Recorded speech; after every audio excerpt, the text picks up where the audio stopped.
Hello, ladies and gents, and welcome back to another episode of Chat with Chaps. Today is a very special episode for two reasons. First one is, look where we are. We are filming live.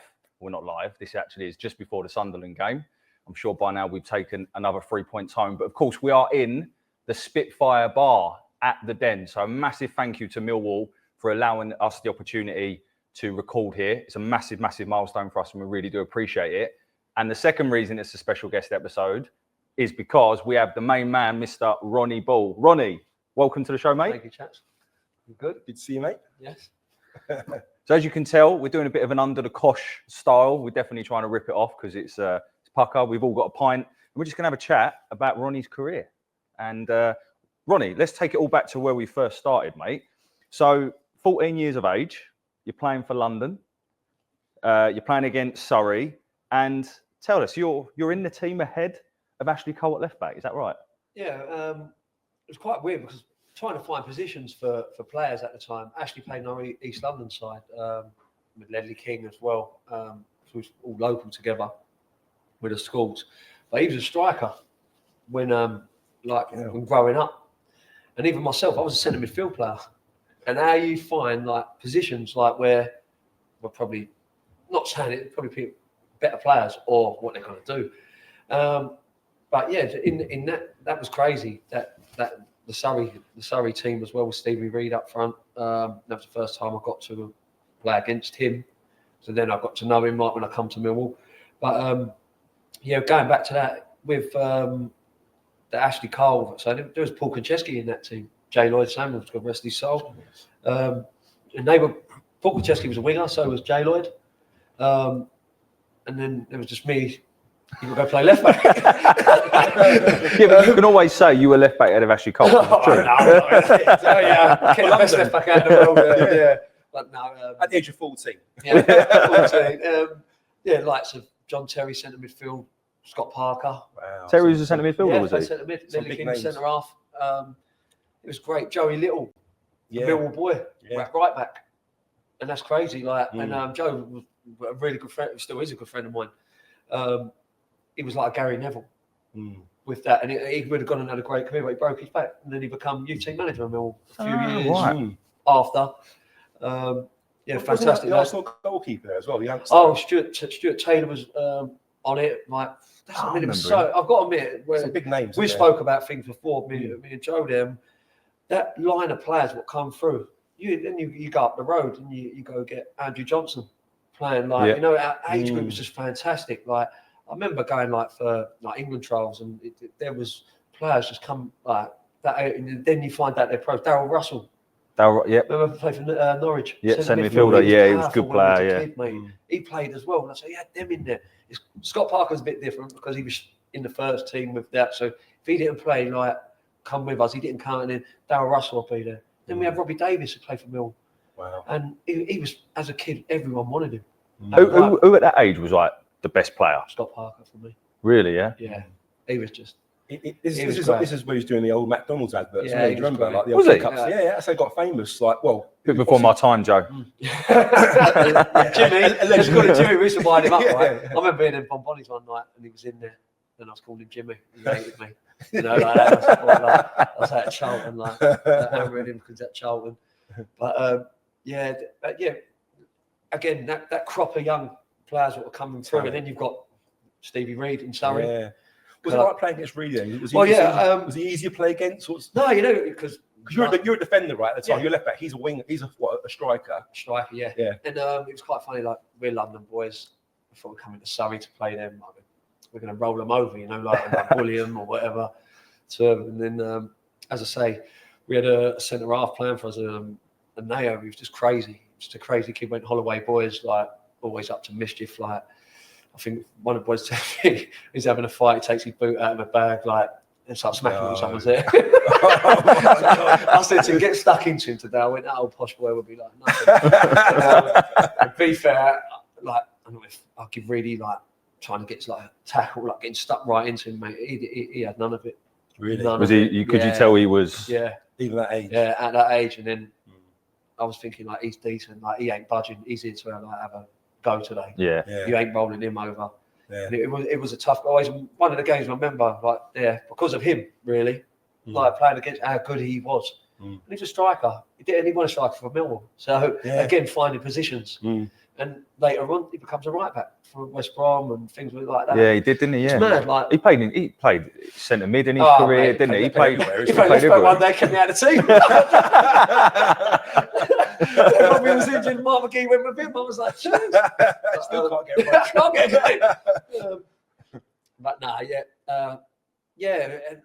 was my age group, and then it just shows you, like, then the boys who was in my youth team, the likes of Lake, you know what I mean? Mate, Lake, was he? Because he was decent, mate. What happened? Like, why did he? You know what?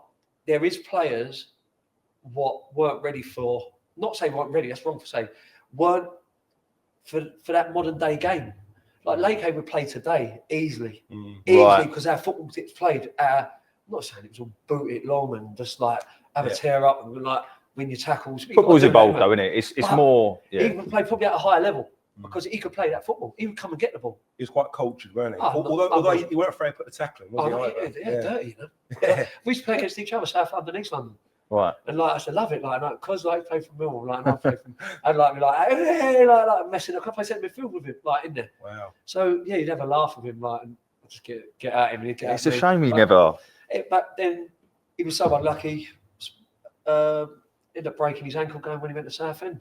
You know, and then that's what you just think like that. But he had people like him in the team again. Robbie Davis. It was just a fantastic like age group to come through. Yeah. And then everyone locking horns in the what would have been first of all what is it just like South East counties like and then everyone was in that. The Arsenal's, Tottenham's before the academy coming in, the breakaway was like the Premier League. Was full because you then went to Fulham, right? Yeah, was that your first club? Well, I went to Fulham at 11. How did that happen? How did that come about? It's just crazy. I was playing up Hackney Marshes from my school, and it's a few boys got found on the old Hackney Marshes. And literally we playing there. I think we beat. I can't remember another school. We beat them about like 17-0, like, and I feel like I scored like 6. Wow. And that's more than you scored in your whole career. In your football career. I think I scored. I think I got a goal scored for the Rezzies here one season. I think I got 4. It all counts. It all counts. But it was crazy. Yeah, I got scouted and to go to Fulham, and we're talking completely different football's run. I went to Fulham, and Eddie Barrett was my scout who took me there. Eddie, fantastic, black cab driver from East London. Like he was just, they said, just out of spare moment, things happen. Just finishing a night shift, day shift, coming back, and he thought it's to see a game over the Marshes. Unbelievable. Went in there and see some ginger kid running around like, and it took me, and I went to Fulham. But how I say Fulham is, I remember, this is so funny, my first game for Fulham, they had one football, and it went in like all the forms and all that. And that's Sunday League, isn't it? No way. Like I remember it was at, where was it? Banstead Fire Station. It was their training ground. And they trained there. And I remember the ball went in all these bushes. They had to wait to get the ball back. Like, I think we were playing Chelsea or something. Like they were like, we've got balls. Like, tell him stop looking for it. Pull the flag and that. And I remember that. Ronnie's turned around, come on, what's your balls? Yeah. And it was crazy like that. And, but again, all lads just want to try and get a football career. Yeah. A boy who walked through the door. They didn't have my age group. What was so crazy? So I played the year above. Right. So, and I was lucky enough to meet Sean Davis. I played centre midfield with him. He was a good player. Yeah, he was a good player. Battersea boy. They had a few of the boys there. Ended up meeting Leon Court there as well. Oh, really? Yeah, met Courtney there. Wasn't he a goalkeeper? This is what I was just going to say. Yeah. Sorry. Some research. Honest. He was great. Like Courtney. I was thinking, he played in goal for Ziggy's. Like that's his local Sunday side. I'm staring at him. I think he's coming out of his boots like and no gloves. I'm thinking like, mate, and yeah. It just goes to show you, isn't it? Yeah. Then later, and then it's just I keep on the Fulham one while we're talking about it. Like I got banned from football when I was younger, like fighting on a pitch, and I got 6 months. My career was flying as a young kid, doing really well, and then I got a 6-month ban, and no one would touch me. Right. Like, reputation. Yeah, reputation. Yeah. Like How old was you then?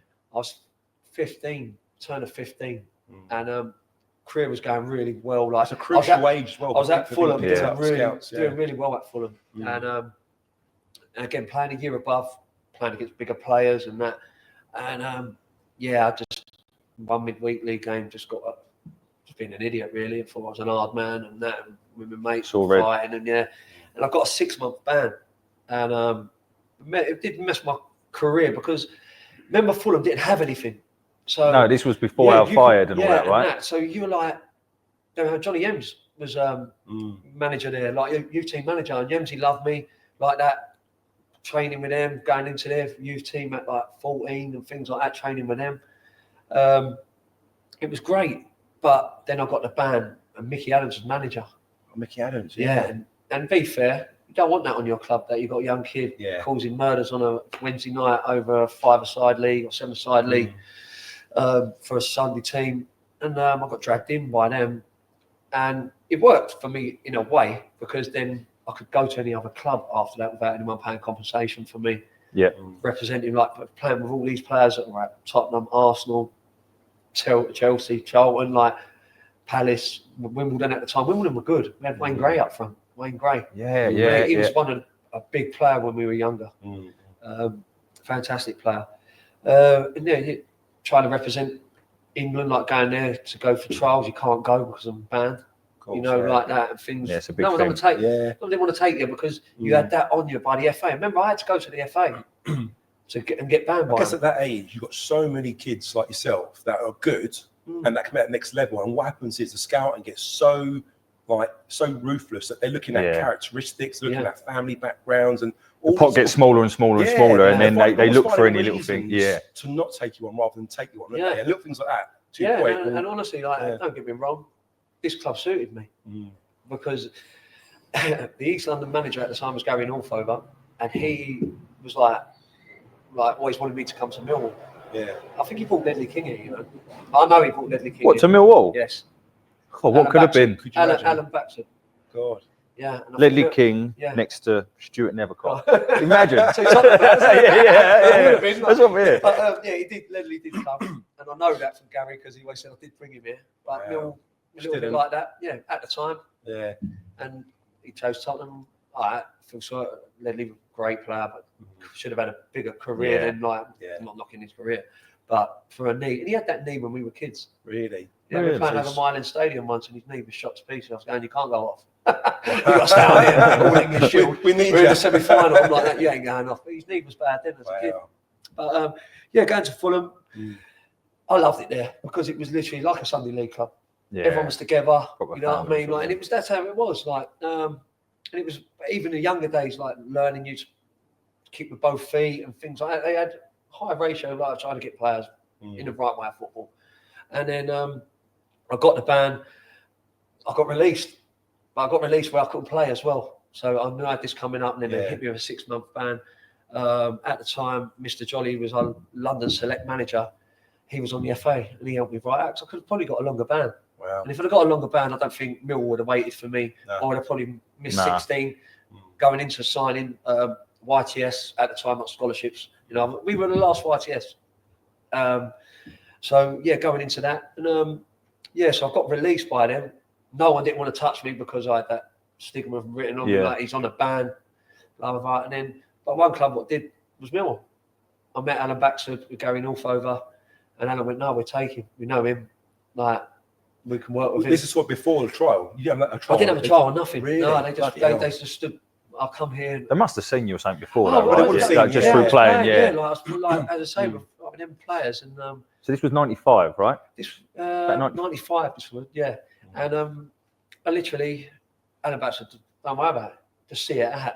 Just see it out. You're not allowed to come to the training grounds or anything like that. Yeah. See 6 months out, and then you'll be fine. I think it ran like when it was like close season. That's how Mr. Jolly got me. Like, let's get the ban for the close season. And then you have 3 months of missed pre-season, as in myself and stuff, and like that, and you'll be all right. Yeah, and then Millwall stuck by their words, and I signed. And it's so crazy, doesn't how football careers go. And I have a laugh with like you, family. Should have retired like as soon as I signed for Millwall. Mick McCarthy was manager. We were top of Division 1 in them days, wasn't it? We were going to the Premier League. Yeah. The fantastic kit, the Asics. That's right. I love that one. I love that kit. Ben Thatcher. Oh, I realised like when watching Casey him, was in goal, wasn't it? It was that era, wasn't it? Yeah. Alex Ray. That year was my first game at Millwall, and I remember we lost 2-0 home to Charlton. Do you remember in the snow? It was like Christmas time, and then after that we didn't win a game, did we? That's what happened. Yeah. So this is what the main thing. While I was on the ban, they brought me to Millwall, and they played Palace. Here, Casey Keller had a nightmare. Bruce Dyers, I think he scored 4 or something off free. He had a nightmare, but the best thing, Sergio Uran. Remember the Russians, it was like, I went to the training ground, like to take me round, like, and probably shouldn't have been there because I was on a ban. It's all right. It's a long time ago. Walking around. I remember meeting him. Like, he was smoking a fag, like something getting out of the BMW, and I think he lost his license a week later. Like stories get told about the 2 Russian lads, but you're like, these are like Champions League players, like as well. Or yeah. But they just here for a piss up then, basically. Me personally, I don't know that, but you hear stories later on. Saying they were top lads, Budweiser's in the bags and things like that. 20 Marlboro. We were probably paying them like license after a week. 10 grand a week or something stupid back then. It was, like that. They were recommended by Bobby Robson. The story's correct. He was unreal though. The other geezer didn't. I think no. Kolkov. Yeah. Vasily Kolkov, a bit like me, sat on the treatment table for his career. And benches like But no, he was like that. And then it was going that. And I remember coming over against Crystal Palace, and it was again, a young kid, like, it was just wild. I remember from Bermondsey's train station, it was a free-for-all. With just Mill fans was wrecking, horses running up and down. I was like, that's my skate. I'm at the right club. I think I can blend in here. Wow. And then I was like, I'm definitely signing. Like, I went like that. And the ground back in the day, beautiful. Might slag the ground off now, it's old and up. It'd only been like a year or two old then, wouldn't it? Yeah. It's a fantastic stadium. This is a lovely little bar, by the way, isn't it? The new one. Walking along, seeing the front of the new office and like, when you go change a lot. And all that. Well, 20 years is a long time though, Ron, isn't it? I know. This is probably 20 years anniversary. How is it? Yeah, when I left, They were saying it's changed a lot. I said, it's 20 years, isn't it, mate? It's mad how quickly that time goes, isn't it? So who was the first sort of players when you came to the youth system of Millwall? Who were the first youngsters that sort of signed in the youth with you? Same age? Same age was here. Was Reedster. Yeah. Joey Little. Because you had that age group upwise, I was a bit different because I come in at 15. I didn't go to school. My school agreed that Millwall would, in other words, I'd go to Millwall and like, even the school want to get rid of him. Don't come school. Mrs. there, she was great. Normally they say never make it as a footballer. They try and keep you in school. They were like, no, you're going to make it. Ron is the other way around. No, you go for it, Ron. We used to have to ask her, like, could I have time off to go to games? Because, like, if you plan for London and things like that, you'd have to leave at different times, blah, blah, blah. And she would let me in, and I wasn't going to school, so my mum was a school teacher as well. So really? Funny, yeah. She'd go to school, I'd walk out of her, she'd walk through that way, and I'd just turn back around. Come down here. So, and then at the time, Ian MacDonald, youth team manager, fantastic, was here. Because I'll go back to that, Millwall was top of the league, all right? Yeah. And it was funny. I signed, Mick leaves a week later, Mick McCarthy, sorry, and he leaves a week later. So I'm thinking, then all of a sudden, there's players going out the door quicker as, like, I've come in, like, I'm just a youth team player. Yeah. Like, everyone's going. Alex Ray, Ben Thatcher, Andy Roberts, Mark Kennedy. Mark Kennedy, that's what I'm saying. Like, all these boys are going bang out the door. Yeah. And we're top. Like, you're thinking, we can get in the Prem. The players we got, well, we should have. Yeah. And, Beardy left as well, like, you're like Sheffield United. You're like, wow, like, what's going on? But as again, I'm young like that, and then the club don't win a game again from that January. Then I get a phone call from Sean Davis. You ain't going to believe what's happened here, Paulie. So I'm like, we're getting bought out. Who are we getting bought out by? I'm just thinking like, what? Bothered, He went parents.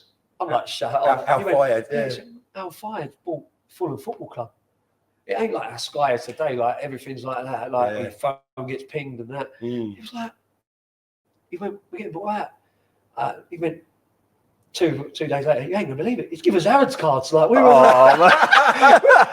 He was in love with the club. Like in that way. But Ronnie showed his man's card. That Greg's is still there. Is it? On the corner. So I'm like, he's going, yeah, well, mate, he's giving us everything. You can just roll in errands and do what you want. And they were a bit lively, like a few of the boys there, Wandsworth boys. And they were just like going down and having it off, getting all the clothes and things like that. It was like 50% cards. Like, wow. If he was there, he would tell you, like, if he was there, you can have what you want. It's my shot. Take what you want. Mate. And I'm like that. I'm thinking, well, at the minute, I think Millwall's folding. Like we just spoke about earlier. Like, I've come in training with the youth team, likes of Alex Ray and people like that you're training with, and it was great to see how professional football club is. Yeah. Remember at Fulham, we're looking for one ball. There's loads of balls at Millwall and things like that. But gradually, like, it was the club was. So it was a different standard at that time. Of course, yeah, like with that. But then that's what, and then literally, who's you? Yeah, bang, like, by the end of that season, like the shit's hit the fan. In other words, like the club was going into administration, even working with like being with the lads, getting called to the Zec Lounge for a big meeting. There's people worried. Remember like some Ricky Newman, Bobby Barry, Tony Winter, and I was going with them, got a lift down. We all had to go, even the youth team players. Remember, I wasn't getting paid because I was underage still, like 15, 16, or under 16s. So them guys, like, the club was in a quite bad way. Well, it was going to fold. In other words, they were saying, if this don't happen, like, we get a buyer. And then Mr. Pafitas come in, and what's your take on him? What was he like? He was great. You know, for me, I loved him, right, in a way, because I had a banter with him. My best mate, Jason, was manager of one of his Ryman shops. So I used to go, when close season, I used to go out to the shop and I used to wreck his shop. And I said, just tell the chairman, look, pencils, rubbers, things like that. I'll just take that. Pencils. Like nicking a pencil. He didn't need it. He didn't right, like, just to get rubbers thrown, like people, things like that. That kid I was like having a laugh going on. We're like, I say, let's tell all his ring binders on his home empty. But yeah, we had a laugh, and I used to like tell Theo, like, when he was here, I went, sack him, mate, he's used to sleeping in the office and all stuff like that. He ain't doing no work. But no, on a note with Theo, yes, probably later on in life, I wish I would have spoke to him more. You know, when you do, but that's because I was a kid.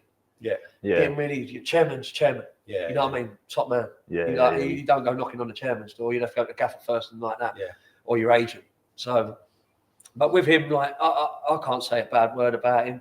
Yeah, I can, really. He should pay me more money. But give you more rubbish. What's it like? Do you ever have those sort of conversations with him, like, you know, contract negotiations, things like? What's he like to? It was once. The only one I pulled him was when I was in the first team doing well, and my contract was always like running down, and I asked for a bigger deal, and he wouldn't give me it. He just stuck by his guns and said, because of what happened with that Santander deal, and that. Okay, TV. Right, the TV went up the wall, didn't it?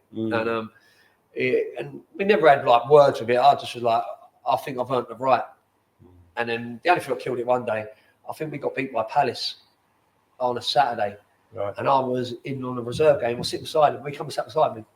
And he went, why didn't you play Saturday? When you fit? Yeah. I mean, I've been fit, but what do you want me to say? I went, yeah. He went, why didn't you play Saturday against Palace? I went, you better ask the gaffer that. And he went, he goes, to tell you the truth. He went, I'm gonna. He said, who's the gaffer at the time? McGee. Right, okay. And he went to me, I'm gonna. He said, well, you're properly fit. He said, why aren't you playing today? I went, I signed for Yeovil. Oh, yeah, this was when you went, He went like that. What? So he didn't really know. Yeah, what can you do? I say, have the respect to, like, not boot the door again. Yeah. When you got drops on a Friday, how can you go knock on the manager's door? Because he's preparing for a game. If I start, listen, I know players are just nutty, mate. Are just be banging the door down like, why the fuck am I playing like? Yeah. Maybe I should have done that because I did get blasted out once like that.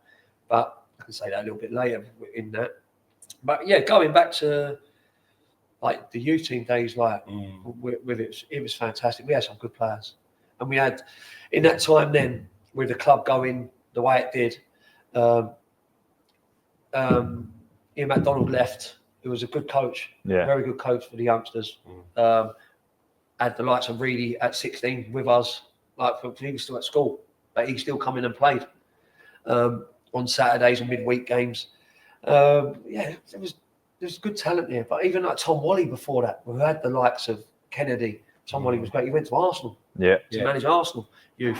He was great. He was funny. I see a couple of things when he punched like one of the boys, Ursley, coming in. Like, imagine punching someone today, like a youth team player. You'd be killed. By the FA, I mean. Back then it was good grounding, wasn't it, back then? Ursley standing there, big bang, like just walloped him. You got to liven up, like. Jesus. Yeah, just chinned him. Wow. And he had Mark Kennedy. I never see this, but told by Birchie, that and Colin Clifford, the youth team physio, that Kennedy played for the first team on the Saturday. Yeah. Or the Wednesday, on Wednesday, and he went back to play for the youth team. Like on the Saturday, because maybe like someone was injured and one of the other lads come back in, and he played the first half, was supposed to play shocking. Sometimes you're allowed to have a bad game, you know what I mean? But the way they thought it, because you're playing with the big boys, and he said, when you're going, I don't know how the changing rooms are now. Like, it's a lot better now. You used to come in like, and the away team went in the door there, and you went into there as you're coming along the car park, banging your boots off. And he said, look, Tom just waited behind the door, just bang, bang the throat. Give it to him. Unbelievable. Give it to him and said, like, hey, this is where you've learnt your trade. Don't take the. Of course, exactly. But we're gonna go into some questions from the fans here, if that's right. So we'll fly through these really quickly. Some of these questions are pretty standard. Some of them are a little bit tasty. I know you're not shy, Ron. So let's go. So first question is from Disco Steve. He asks, "Who's the best player you played with at Millwall, and who's the best opposition player you played against?" I'll do the opposition straight away because, again,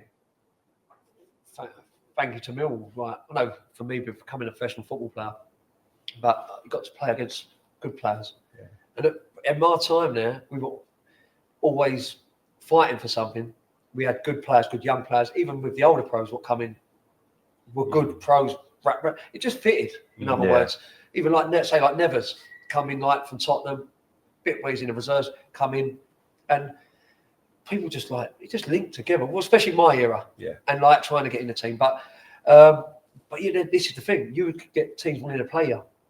So the likes of we played the Invincibles at Arsenal training ground. Wow! And it was nearly, I think it was one or two players short of like, I think I'm on reading and play. I know that for a fact. I don't remember. I remember him laughing at when Alan Dunn nutmegged Wiltord or someone. And then jumping up on the side like, only slipped one through the legs of him. Wow! And that was that. But then Jules Graham brought Tottenham here, and David Ginola for me when he won player of the year, he was unreal. He could really a roasting that day. So he only plays on the left wing, cuts in his right foot. So was he playing right wing? He was playing right wing. Me and Reedy were I don't know, something happened, we got switched over. And I ended up playing left midfield for about 5 minutes. And I wanted to stay there because Ginola was on and I'm not being funny, Reedy's quick, athletic like that. And I'm thinking, like, Ginola's just freezing players. And they're like in and out. And it was good. Richie Rip scored that day. I always remember because I crossed it for him. I ended up right back for some reason.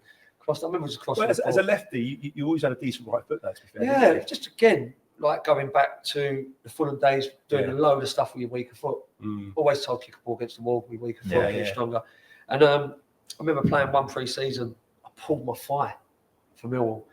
And we were playing an American team at the training ground in the U team, and I couldn't kick it. I could run. Like any power foot, it just felt like I was just tearing. And I kept kicking the ball with my right foot. And Ian McDonald come over, like, when did you become a right-footed left back?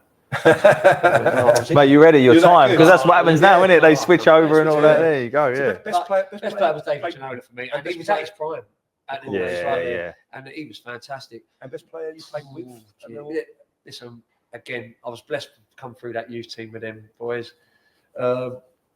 Again, with Timmy, never got the credit he was due on the floor. He scored a lot of goals with his head. So with Tim, I don't think a lot of people see the whole truth in Lucas Neal here because he never played.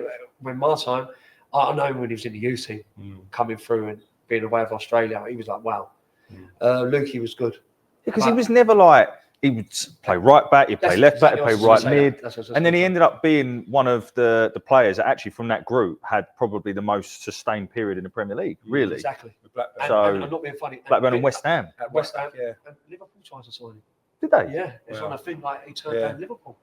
God, yeah. Right, and I would say there, with that, listen, Paul Eiffel. Listen, listen, you said the other week, you guys, and see with Eiffel, he would give any fullback Ashley Cole a nightmare because he with a Genoa thing. You show him line, he'll take you line. That's with if you want to show him inside, he'll take you inside. Yeah. And he was like he was an athlete, Ives. Yeah. And I'm not the shit he had. He would like things like with him, like he was fan. But he's I'm not saying he's diet. He could have. I listened to a story ago on Jimmy Carter went on a banana diet. I remember that. Yeah, got a low weight, didn't he? As well? Yeah, and he was terrible. Yeah. Banana diet. Yeah. Back in them days, imagine throwing that down the dietitian room. Apparently, there's a load of sugar in bananas, but he took it to the extreme. Didn't he? He'd eat about 20 bananas a day, apparently. He put on a load of weight, didn't he? He was really slow. He was like that, mate. He was like was this when he come back the second time? No, I think it was when he was first time. He was He was trying to find different ways. Jimbo, unreal. Under Doc, yes, he was fantastic. Yeah. See, I played under John Docherty because at that time, when it was all going tits up. He was caretaker, wasn't he? Yeah. And I'll tell you a quick story with this one. I know how things change when you think back at your career. Like now, or when I retired and things like that, is Millwall was just selling players left, right, and letting players go, paying people up because, I say, 1 minute you're here, then coming next day, he's gone. He's gone, like that. And Johnny Dock come in. And anyone was in the youth team that had a shout. And I played on the Saturday. You know, my first youth team game was against Fulham. Was it? That's interesting. So I signed for Fulham, and I come off the ban. I signed for Millwall. My first game at 15 years of age was back against him. Yeah, Phil O'Neill was left back. Yeah. What's a player, by the way, Phil O'Neill. Yeah, left back in the youth team. He was a good player, and I played in front of him like at 15, and my first game was Fulham, and so anyway, comes on. John Dock comes in. I don't know who we played. I played really well on the Saturday. And then I tell you, I'm not ashamed to admit, my mum and dad were struggling for money at the time. My dad just opened a business. And I used to buy a rail card every, my dad had a cheque that didn't clear because it's like hand to mouth like in them days. And I couldn't go in on a Monday. I just couldn't get to training. And I remember, I didn't have the money. Really, I should have bunked the trains like you get away with it days. But I didn't think of it like that. I thought, oh, well, my mum went, look, hopefully the cheque would have cleared by Monday and do that to get me a rail card. And so anyway, I go in on the Tuesday. Johnny Dock's there, Dock's like, want to work with you. I'm just thinking, I ain't cleaned someone's boots properly or something like that. You know what I mean? Or like that. Yeah. So he went, where's you yesterday? I was like, oh, Gaffer, I just told him, I got to tell him the truth. Told him the truth. I'm sound lying in bed, you know what I mean? Yeah. I went, didn't have no money to come. Mum and dad, rich family and things like that. I said, Dad's got a business, but I said, no one ain't paid. Didn't have the money. He said, you, Rob Borra, still. Yeah. And he said, you have to. He said, this place here will make you money. He said, and he told me that day. Wow. Right. He went, if you would have done Monday, you'd be in a squad for Tuesday night. Wow. Is it Greg Hartfield? Greg Halford. The ex-Ready. No, the old one. He played here. He ended up playing him, and he was in the reserves. And I swear to God, I don't really way they come across that I probably might have had a shot, and I think I would have, because at the time Bob Pearce was my mate. Bob was on my side, and I was the best thing from sliced bread and going through there, and I thought not saying that done it for me. I'm not blaming mum and dad. Not blaming mum and dad. Everyone happens for a reason, isn't it? Yeah. I'm going to go through these questions. I've got loads of questions to go through. I'm just conscious of time as well. So we'll do this. Second question from Steve R. There's 2 parts to this question. The first part is, you were part of the side that lost in the playoff semi-final to Birmingham. You played very well that game and even cleared one off the line, if you remember. But what was your other standout memories from that game?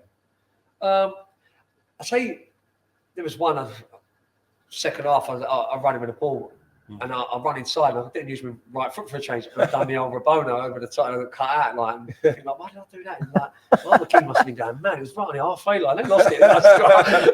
But no, I remember from kickoff, they put a ball in between me and Waldy. And I always remember it because it frightened me. In a game, how can someone frighten you like because I thought it was so early. Because the occasion, it was quite intense. Because it was just so early in the game. And I remember Stern John was in front of me here, and I thought, I can't pass it. If I pass it back to Scouse, like it'll be, he ain't going to be offside because it's me playing the ball back. Yeah, of course. And Devlin was on the right hand side of me here as well, so it was like sandwiched in. And I thought, it's coming. I want to have to play it on a half a volley. And I thought, he ain't going to be happy, the big man. Like, you know what I mean? In the first kickoff, like, after 10 seconds, like, he's getting a bobbly one back off the right. Like, so you know what I've done? I back-heeled it between them. It come out here, and honestly, I've looked for it. It is on the video. I did have. I can't find a video. Let's go back on YouTube. It's like, and I back-heeled it between them two and bounced a 1-2 off of Waldy. Oh, mate. And I knew that day, or that game, I'm having this. Right, you're up for I'm on it. Yeah. It's mental where that like one thing, you get that right, and it changes your confidence for the rest of the game. And you know what? I can always remember straight after, they played a ball that I must have thought, go for the ginger. He's a weakling. He's a weakling. That's not Robbie Ryan. Them jokes to me on him, right? They played it down the side. And he's already on the run, Devlin. He's got me. And I'm thinking, fuck. And I remember just putting my leg out as a tackle in the air, and I hit it and it bounced back over me. Oh, and I just thought, someone's on my side. Yeah, we're having this. And I just thought, I'm getting that Kenner now, you old bastard.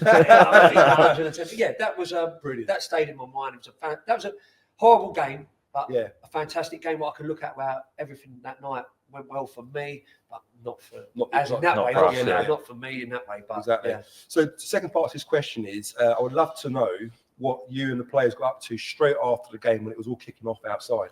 You know what? It was a bit weird because we've been to places, we've seen Millwall behave themselves in a good way and a bad way. You know what I mean? We all know that. So, am I against it?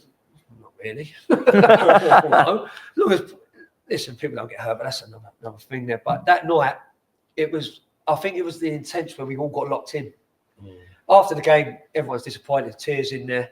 I know you want to answer these, but I'll go back to it after, like, ask me about in the dressing room. But yeah, everyone was down, going to that. Then you go upstairs. Yeah, it was the faces of the Birmingham players. Darren Percy was playing that day. Percy, a good friend of the family. Yeah. And I'm with Percy chatting to him, and like he's going, we can't get out. And he said, like, all the family there, Teviot, all locked in. Yeah, they're like from Teviot, like they can't get back. We were in there till about 1 o'clock in the morning. Really? Yeah. I remember coming out and there were still fans out there banging on the motor, like, Bully son, well done. And all that, it was like rubble. Yeah, but it was a little bit intense in there, like, in that way, And then coming out, seeing things on fire. You've come in. Cars on fire. Like was. Unbelievable, wasn't it? Yeah, it was. It was. Right, next question.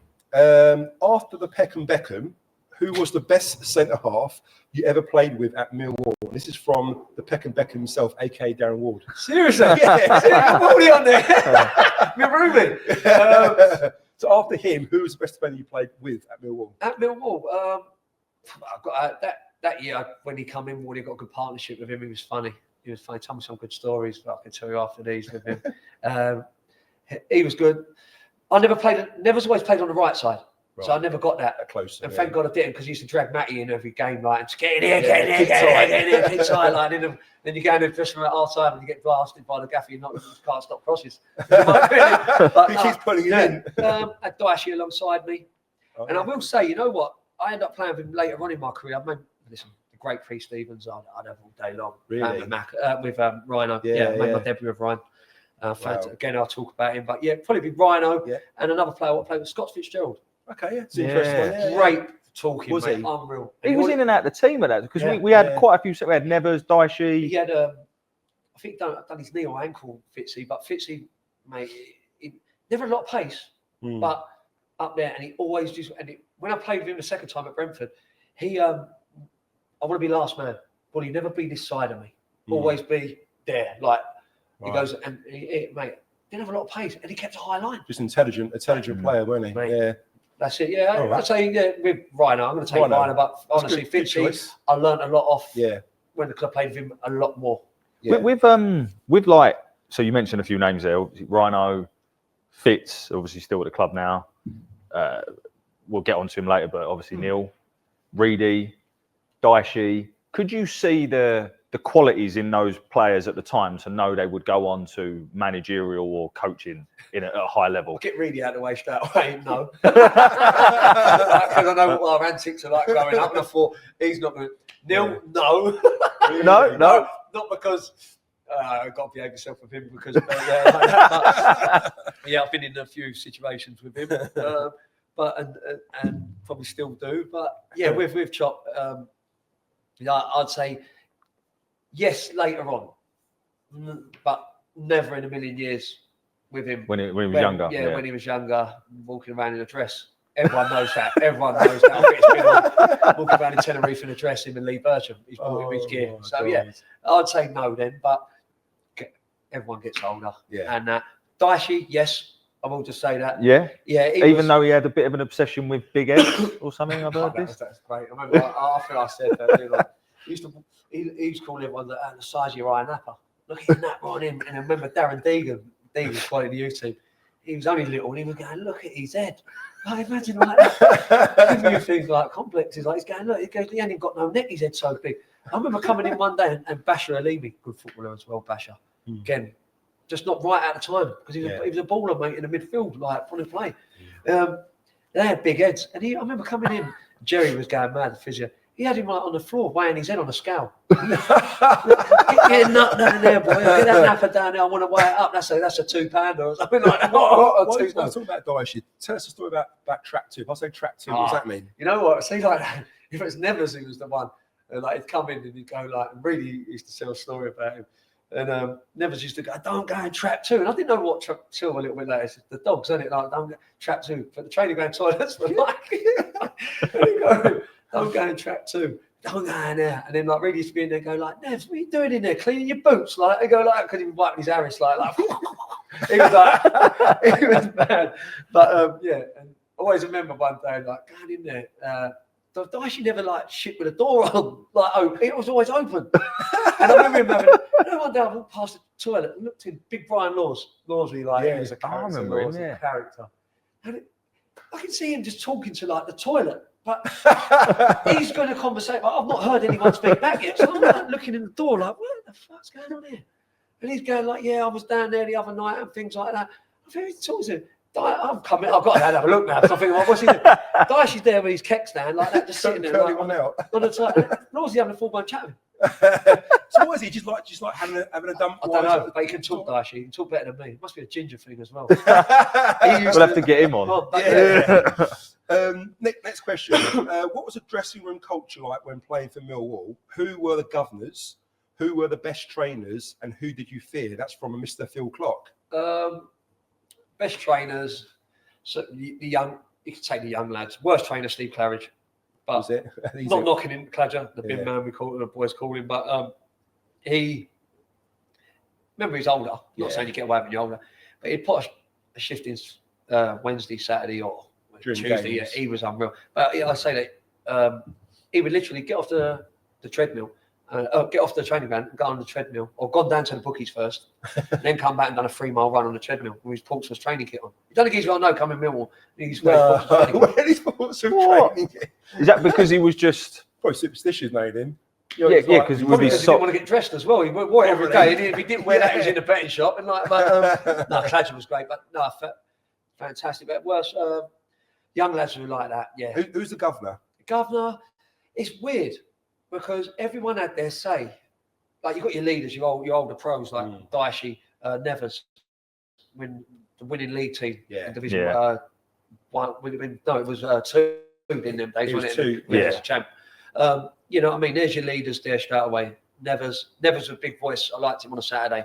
Like he liked to run. Love the header, didn't he? Yeah, loved being sick before the game. He'd have all that pre-match work. Go to the toilet, spew up, and be banging the life out of the cars. He and be like, they do it every game. Yeah, every game. I think superstition. Yeah. Birchie, Stream. Birchie, great in the dressing room. Great in the dressing room. Yeah. Funny, but when you have to turn that switch on, let's go. Yeah. That's it.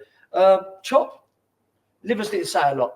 But No, he was very it was quiet. very like spoken to me like you, spoken to you. He'll do like his talking on the pitch, and really. Timmy, great connection. Yeah. Reedy was loud. Yeah. Matty Lawrence. Sorry to say that. Okay. Scass. Yeah, You know what I mean? It's a lot of big That's what I'm personalities. trying to say. Big It was characters, say we got the Paul Ince. Yeah. The Just governor. one. Yeah. No, we had a group. Yeah. The manager said I didn't get told what to do. Like, and that's what I liked. If you weren't having it, like Matty Lawrence must have battered Eiffel. And they were Often mates on that side. on their side. That's how we go. Really would give it. But that's that togetherness, isn't it? Yeah. Like, Kinney would give you it. Kinney would give you it. Unbelievable. I fucking liven up. You fucking bastard. and who was you? Who did you fear? Have you feared anyone? What? As in the team? As in your teammates? No, not. Well, Tony Warner stung it on me one day, and I just melted. A big man. I thought I ain't putting him over. Oh, good. But no, I say that. Who would you fear? Rhino. Yeah, Ryan was good, but I'm not being funny. The stories of Ryan, I know he loved me like in a way like that. Because being like, he was injured when I come in, and he was reserve team manager. He put me in the Reggie's at 15. Yeah. So wow. Yeah, so I'd say, the big man was scary if he lost it. Willie, I tell you, what was scary. Willie Garrett, mate. Really? Yeah, he lost it in a reserve. he always seems so quiet. That's what I mean. Yeah. And he lost it in a reserve game, and we Did couldn't he? control him. Yeah, Wow. couldn't control him. Willie Garrett. Was he? Because I always felt, I was only a kid then, but like blessed that we had two really good goalkeepers. Like from the outside looking in, I was like, Willie's is good enough to play. Well, was that right? He's proved his career. If you He remember, went on another fantastic Was it Swansea he went on to? Yeah. If you remember, Ron, there was a period where Denzel was playing every game, and then McGee said to Scouse, "I'm going to give Willie a 10-game run in the team." I remember at Colchester one night, he was absolutely fantastic. And in those 10 games, I think he kept 8 or 9 clean sheets. And like Scouse was like, "Fucking, I was I'm here going to get back into it again." I was on the bench at Colchester, and I really pulled some save off on the bench. Like, big man, you'd be sitting there for the rest of the season. I mean, you might as well be with me. He was like, Brilliant. He was like, hey, just look down at me. Like, I'll do you in a minute. I know. Next question. What was your experiences like with referees before signing at Millwall? That's from Mr. Paul Eiffel. That's it. That was what it must mean, like when I got the ban. Referees? Yeah, well, that's who I got banned with, fighting with ref. You actually fought with a referee? Yeah. You kept that bit quiet. Yeah, you said it was fighting. Is that what it was? Yeah. A ref? Oh my God. What did he do? What did he do, like, to make you to see red? Probably scored a goal and got the ump.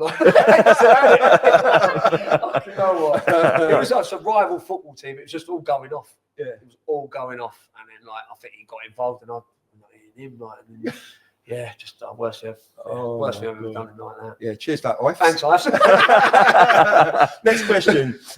Wearing the Millwall shirt comes with great pride. Did you feel you had to be more aggressive to appease the fans, or was it just part of your game that came natural? That's from Hobbsy. I was always like that aggressive player. Again, watching the likes of Ben Thatcher, because that year I joined the club, Ben was here. Yeah. And he was fantastic. Like, and it was one of them, like, coming through. Like, how many players could you smash in a game? Like with Joey Little, like, because I said he played for South London, and I was East London, and me and him used to have some great, like, he was right back. I was like, we couldn't wait to get near each other, like just have a tackle, like, and just fly into it. No, not. But then look at the Millwall way it is, even today with it. I always believe, even probably in football, you've got to give 100%. Don't worry about this 110, 130.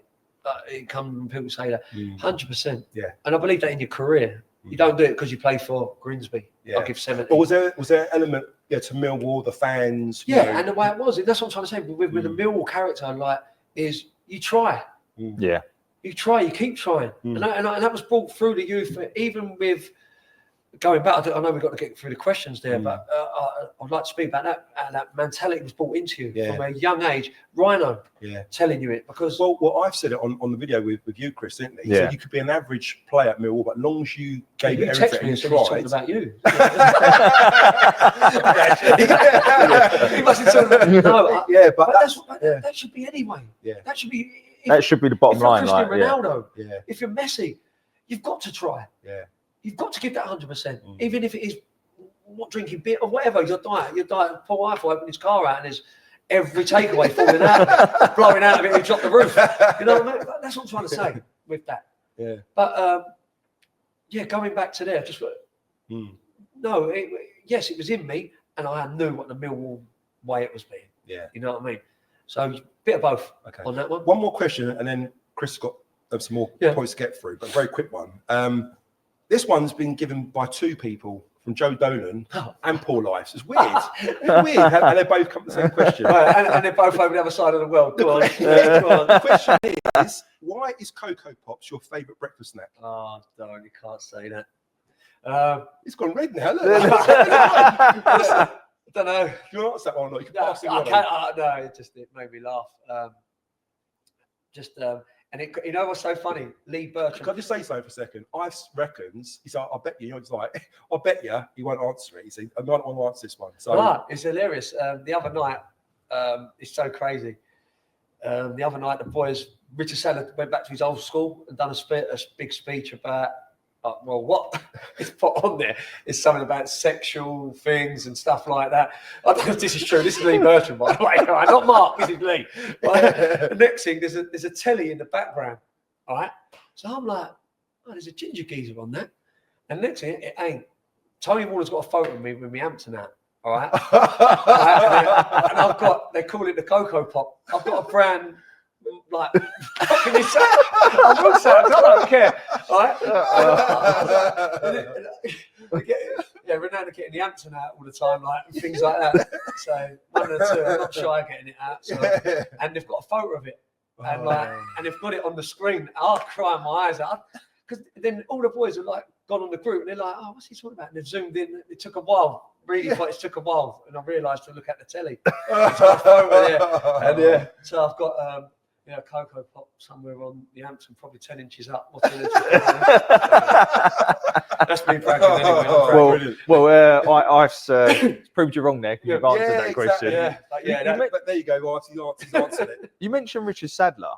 Tell me about A, how good he was, and B, about his house. Oh, he's useless as a player. His house was great.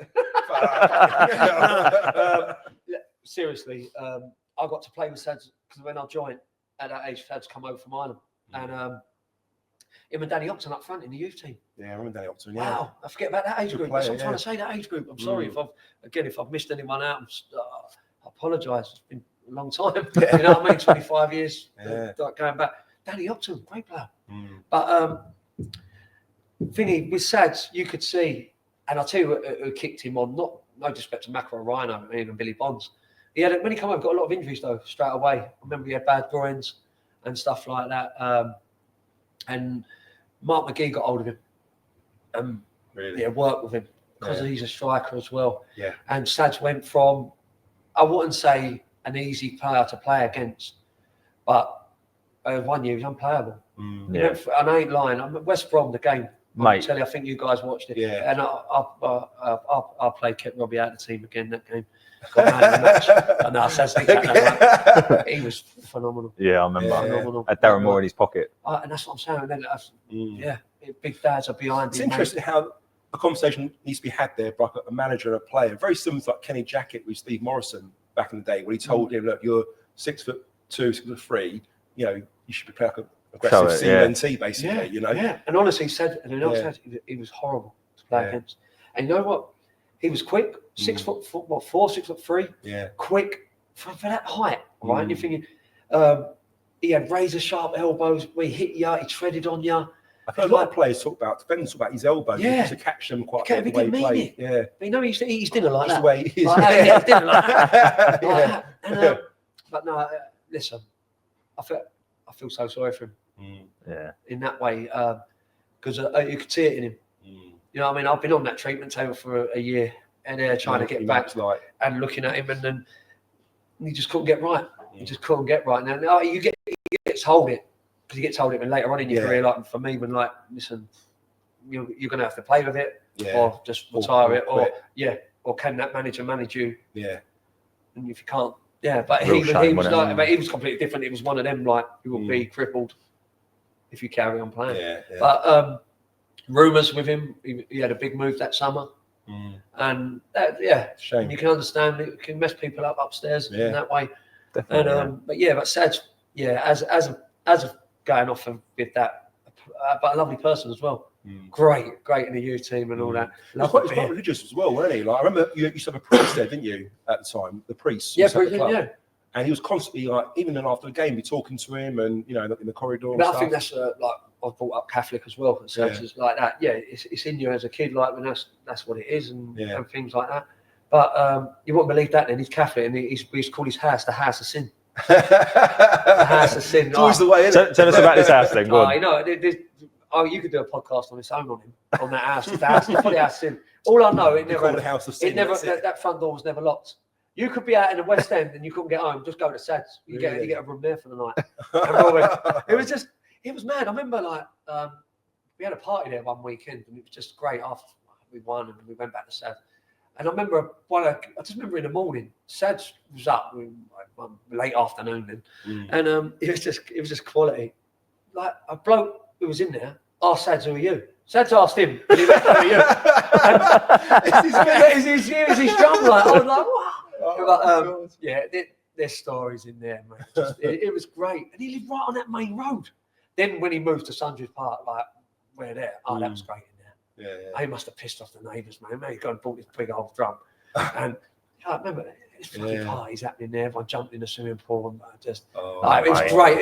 It was great. Listen, but as you said, like you come out of there, the one that was on the London Road there, and you come out if you did, you went in drunk, come out with a disease.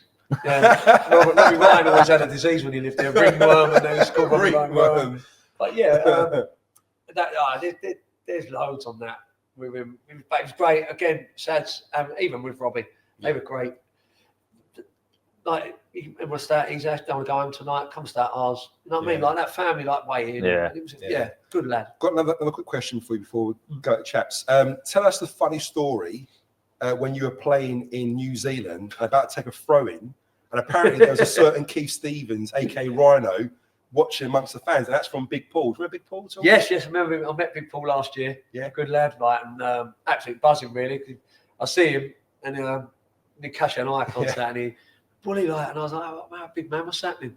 And then straight away talking to him, what are you doing? I have a daughter with me, and he was, "Can I have a photo?" I said, he goes, "I hope you don't mind." I feel a little, shut up, man, I was going to make my day this. It's been 20 years since I was like, wow. I was like, normally Christmas comes with the kids, and this is like, man, thank him for that. You know what I mean? We had a chat for half hour, left the poor daughter out sitting there watching the ball. Got told off with me, and he left me in the stand.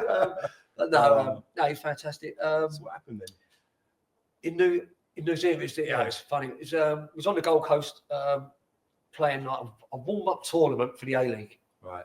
And I just always remember it. Like, the game's gone on, the ball's gone. Their pitches stands are quite far back, so I've gone to pick the ball up. I'm taking a throw, and I just heard by the billboard, like, "You're still shit, bully." Like that, nothing changes. I just threw the ball down. I just went over and give him a big cuddle, like there, right? I said him, right? Did you know who it was straight away? That voice, I've always heard that voice. You? You didn't know he was there before. Honestly, but you could just tell by the sound of his voice. I didn't know where he lived over there. I knew he was out there. And I'll tell you quickly, and to see him, and I remember the game was going on. I just dropped the ball, you give him a cuddle. And I remember Neil Emblem, and Sean Devine, two normal boys, and they were like that. They were laughing. It was Rhino, everyone's like, "Oh, I'm Rhino!" All the pizza game's going on. I bet the opposition, I think, what's going on, ref? Like, wasting time. And I said, "I'll see you in the bar after me, buy a drink, you type bastard." I love his. He nice to do. Australia's so big. I just phoned him up, right, and say I've left 2 tickets, but through the night, and say to him, I've left 2 tickets in Sydney, for the next game you're coming, and you're like, "You fucking idiot!" It's like 3 hour, 3 day drive. 3 day drive. I would get your money out of time. I must have been playing in Perth. Get yourself over here. But I bumped. As I said, but every time I was on that Gold Coast stretch there, and then down in Brizzy, he'd come down and see us. Nice. And is he still over there? Yeah, Ryan's still there. Still there. Met Muzzy over there. Oh yeah. Muzzy bounced a 1-2 round me one night and scored. Yeah, from Melbourne, and getting smashed me in the guts walking back. You're like, cheers, man. But that's a good question. It's just so funny. I never expected it. Nah, yeah. And he was there. Yeah. So, Ron, I want you to tell us about going pro in 1998. The Auto Windscreen Shield season that was when we lost the final. But you break into the team, didn't you? I think it was the week yeah, before. I was always knocking on the door. Remember in that era there was Jamie Stewart and Robbie Ryan. That's right, left back, yeah. Jamie come in, that unsettled me. But I was out for, I can understand, I'm not saying why they brought Jamie in. I was out for a whole season with, I broke my ankle. Yeah. So I missed the season. And Jamie come in with Ryan. I was a bit, Ryan even asked me that like later on. He went to I brought Jamie in because he said I only had one left back. Didn't know how you were going to be, like that. So, because like so Reedy was in the team, Tim was in the team, Ives, Big Joe Dolan, mate. You know, don't forget about Harris as well, wasn't it? Yeah. That's what I mean. Yeah. And everyone was getting a chance under them in that way. But going back to it there quickly, Billy Bonds was the one who started getting the boys involved. Oh, was it? So credit to him and Patsy. Interesting. And that's it myself. He gave a lot of them the first professional contracts, right? Yes, that's right. Yeah. And I broke my ankle in between that. So Bonds were getting games. Like, you think when Bondsy come in, what killed? I like Billy Bonds, by the way. I know the fans, with the West Ham connection, but it wasn't that. What killed him? He brought a lot of West Ham players in. Yeah. If he would have come in, when it Kenny Brown, Paul Allen. I can't knock Brownie because Brownie was like a good guy, like that. I can understand from the Millwall thing, Millwall West Ham, we can understand that.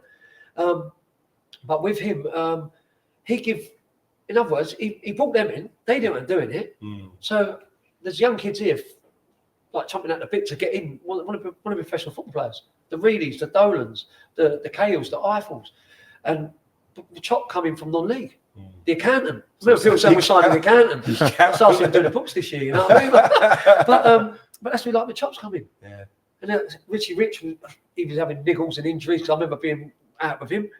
But yeah, that's what I'm trying to say. He let that, and then Rhino gets the crop already had a bit of it. Rhino was there then as well. Rhino was playing. Macca was playing as well. That's right. Yeah. Rhino, his knee was shot, but he was still there. What's your first game?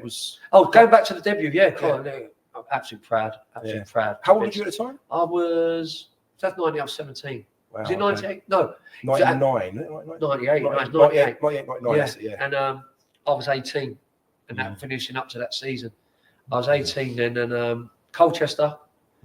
I think a few of us, Byron Bubb. I've got the photo still. Bubb, remember him? Yeah. Mark Hicks, Billy Mead. Yeah. Made our debut. Lake. I think Lakes was in that team. I'm sure Lakes was in that. Found 1-2-0. Played alongside the great Mino. Yeah, he just kept me going like that, and I loved it. Really, really loved that game. And then it was a bit guttering. I was going to be out of the always windscreen, but that was mad because you can understand what they were doing. You can resting the lads. Yeah. You got to understand that. And then it was involved in a few of them. You know, like then for that season. And quick one, I'll get it in there. I asked Rhino to leave that season. Really? Yeah. Well, not leave. I was out of contract. I was still YTS. Wow. So I was in the first team, but I was still YTS. Yeah. And I remember going to see him. And I mean, what do you want? It's like, he was like, Mike, can I have a word? What do you want? So I was like, can I have a word? And he was like, yeah. So I went upstairs, him and Macca were in the office. I said, I'm sorry to say this, but can I leave? And he was like, what do you mean leave? And I was like, well, I've got, I think, 3 weeks of the season left. I said, like, I'm out. I'm done. I've got half a chance to go somewhere. No contract offer at that point, no? Yeah, and I went like, and he was like, what? I said, yeah, my contract's done. I'm YTS. I said, like, finishes, and contract finishes like May. And he was like, I think I threw him. He must have thought I was a pro. Yeah. I've been there that long.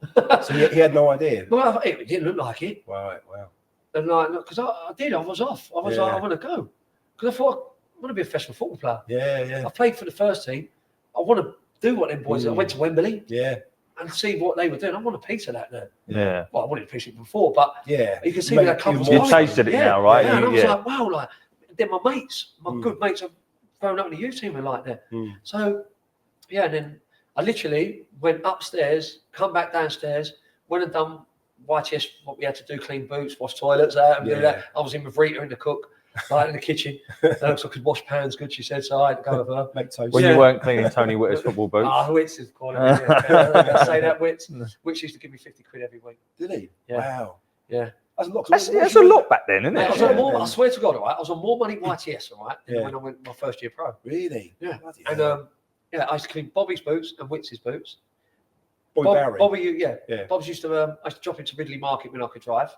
And he used to give me 50 quid, get his hair cut. So I was getting 50 quid off him, 50 quid off Wits. Wow. So I was like, I'm one of So them. you make your money that way by a little. Yeah. I'm not being funny. I say I hope I was a nice lad. Well, I was. Cheeky lad, like young lad bit of coming banter through, and all that. And with that, but I literally went up to Rhino, and then as I was walking out the training ground, Bob Pearson turned up and went, "Here's a contract." Yeah. Went, "Here's your contract." So they mustn't have known. They mustn't And have he done. went, "Don't get your agent involved. That's your contract. Right. We're giving you that." In other words, sign I said, it. "Well, I said, like, Bob, you know my agent is right." And he was like, he said, "Well, that's the contract. That's the contract." And he just went, and Bob was on my side of the day. He went, "Trust me, that will change. Right. If I let you down, bully." I went like, "No, Bob." He said, "There it is. Yvonne's faxed it over to your agent." He's got his phone on. He's been like, "I was always going to go." And David Nash phoned me up and went to me like, "Yeah." He said, "Sign that." And he said, "Remember, you got money in your pocket over the summer now." That's it. Yeah. And he said like that. And he said, first of July or whatever, you come back. Yeah. He said, "We're in." So I was like, "But yeah." Wow. After the Auburn String Shield final, the boys were playing a trip to Tenerife, and you were quite young at the time, and you wanted to go along, and it was a certain Mr. Harris that helped. Yeah. I'll let you tell the story. Go on. Yeah, it was. We got beat in the playoffs. Oh, it's a playoff. That's right. Yeah. Playoffs, against Wigan. Wigan. That was it. Yeah. Yeah. Oh man, I'm like, no. Gutted that night with that, and it was always we went up there. It just the game feels horrible. Like you just think. Yeah. I don't know, you got. I know. I was there. I remember at the time. You Yeah. can sense something as a player, probably as a fan, because I know when I've gone to matches and think, I don't think it's going to be our day today. Just So feel I know it's bad vibes, but just things happen. And that happened that night, and we literally always remember it. They had a big Asda's next door, and Tony Moore, like Scouts, went to me like what time? It shut at 11. So the game, I think got done again. I think they scored late or something. 1-0. Andy Liddell. I Remember, I was about 4, but I remember it. Caught livers on a deflection. Yeah. I was right down beside it. Wow. And it caught livers on the deflection. And next thing, I remember Tony like that. He went, "Fucking, you didn't play long here." He gave me his card, and he went, "Go and fill the trolleys up with how much booze you can get in them." And I remember done like supermarket sweep, running through, pouring it in like that. Del Winton. Yeah, I took the trolley straight from there to the bus, loaded the bus up with booze, and usually it was like his card like that. And so on the way back, Rhino let us all have a drink, and then Fitzy's like that. "Yeah, we're going away. Like we're organising it." Chop was up there. He said, "Oh, you're coming, bully." Like I was like, I think I was 18. Like, I was like, maybe I'm like a bit young to go on that trip. Rhino was like that. "No, look, he goes. You've got to look after him." So then I thought I've got to tell my mum because they're booking it now on the way back. Oh my God! Right. So I went, "Chop, you're going to have to phone my mum." Chop's had about 18 lagers by then. I was thinking, "Oh, please, don't be rude to me, old girl." And he had a figure, right, phoning you up, right, at 4 o'clock in the morning, say, "Get the eggs and bacon on," and putting the phone down. Like, on a Saturday night, you go get the eggs and bacon on, buddy. I'm coming round and put the phone down. So he phoned you up. So you try and get him back, like, and things like that.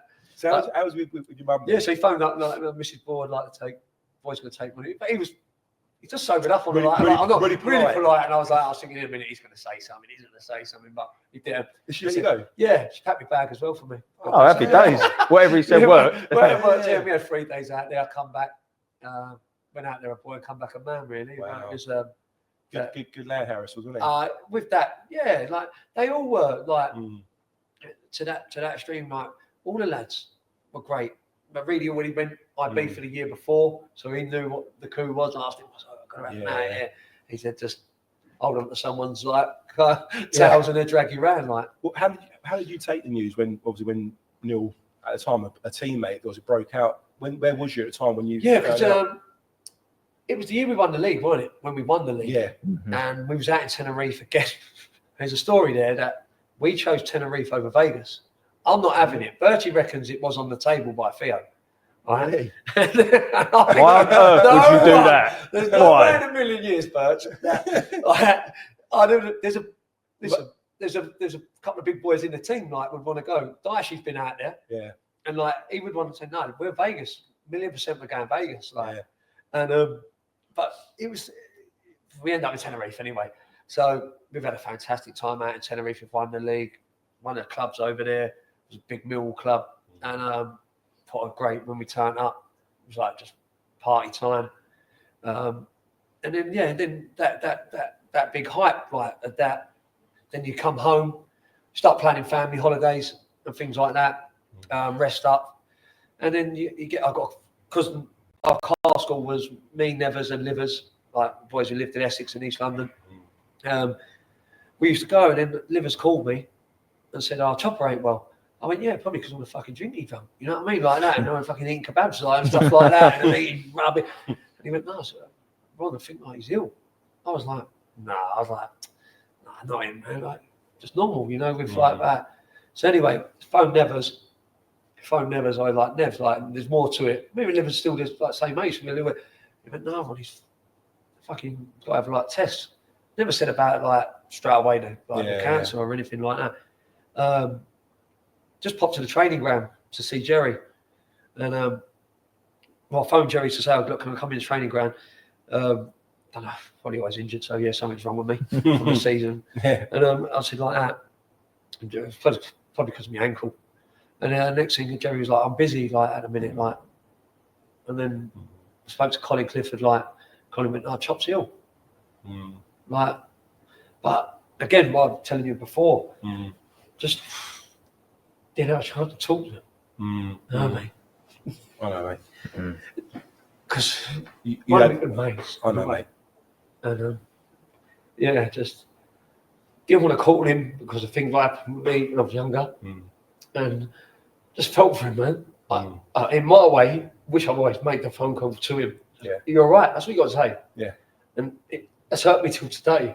In that way, to say like, never phone my mate up and say like, "You're all right." But I was so scared to phone him because when you say cancer, you think he's gone. You didn't have to deal with it, did you? Yeah. I did it, and you know that we spoke about it. I've had this before. You know what I mean? There's one regret in my life. I've never made a call to him. Chop, you're right. That's it. And I was just gutted. You know, through there. Yeah. How do you do it now? 20 years later. I know.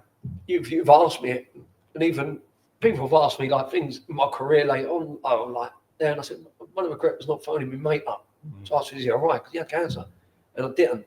But the reason why I was just so scared because I lost my missus at a young age. Then my nan and granddad was very, very close to me. My nan and granddad. It's all too soon, isn't it? But then next thing, you want to give good mates who looks after me as a kid. Gets told he gets cancer. And I was like, how on earth do you deal with all that? And I thought to myself, I never phoned him. All it was, just pick the phone up and just say, "Chop, you're all right. Thinking of you, I love you." You know what I mean? Yeah. Phone Dan. If you need anything. I'm sure he understands, and I'm sure if he's watching us now, I would be like, he'll understand. He just choked me. Yeah. Choked me.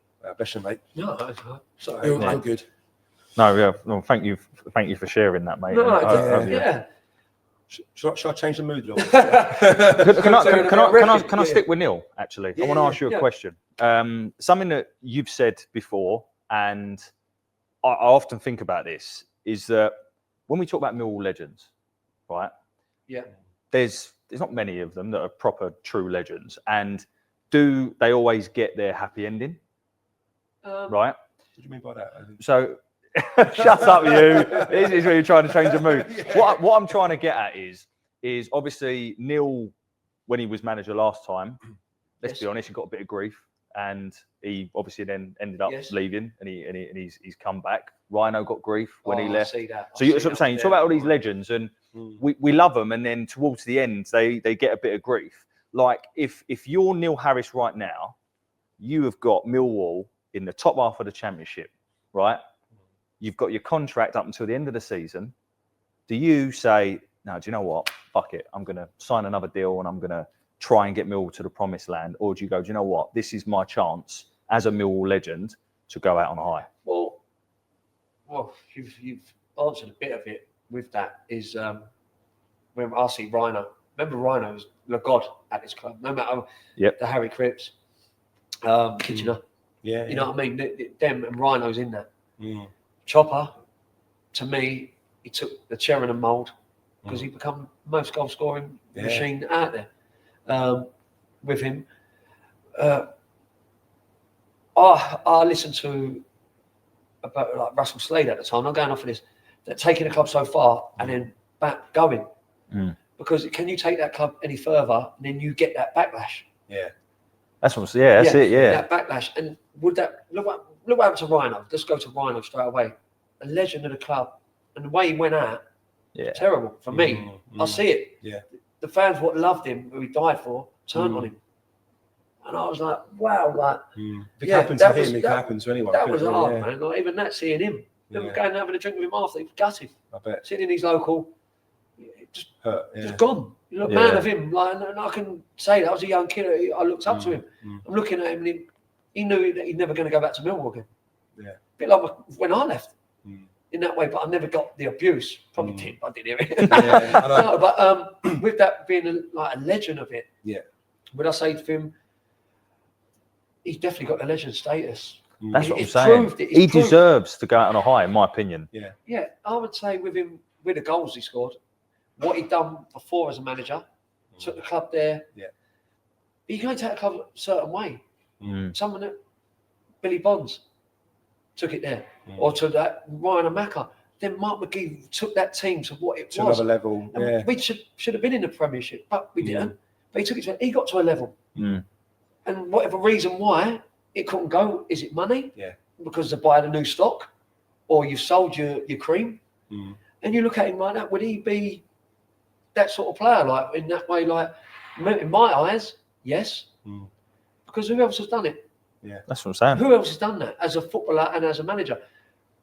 I'm going to lay the gauntlet down there, and we should be in the playoffs this year. Yeah. No matter what. Can we win the league? I'd say no, because it's a top two to win the league. Yeah. I would say no. But we're worthy. But you can get it because we proved it. Yeah. All right? You can. But which days like today, innit? If we can beat Sunderland, I believe big packed, then why not? Home games are massive. Ron, you mentioned there about leaving your time at the end, which brings me on to this question here. So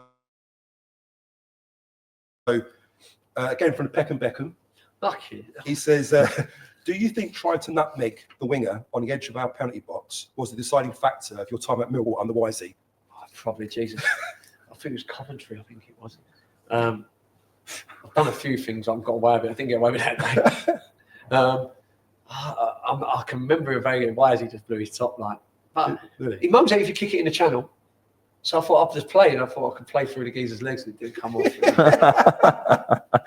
What did he say to you? What? What did he say to you? It was his look. Was it? Just a look? Was it He just looked at me like, fuck, he's going to kill me. Like, I'll just get him off.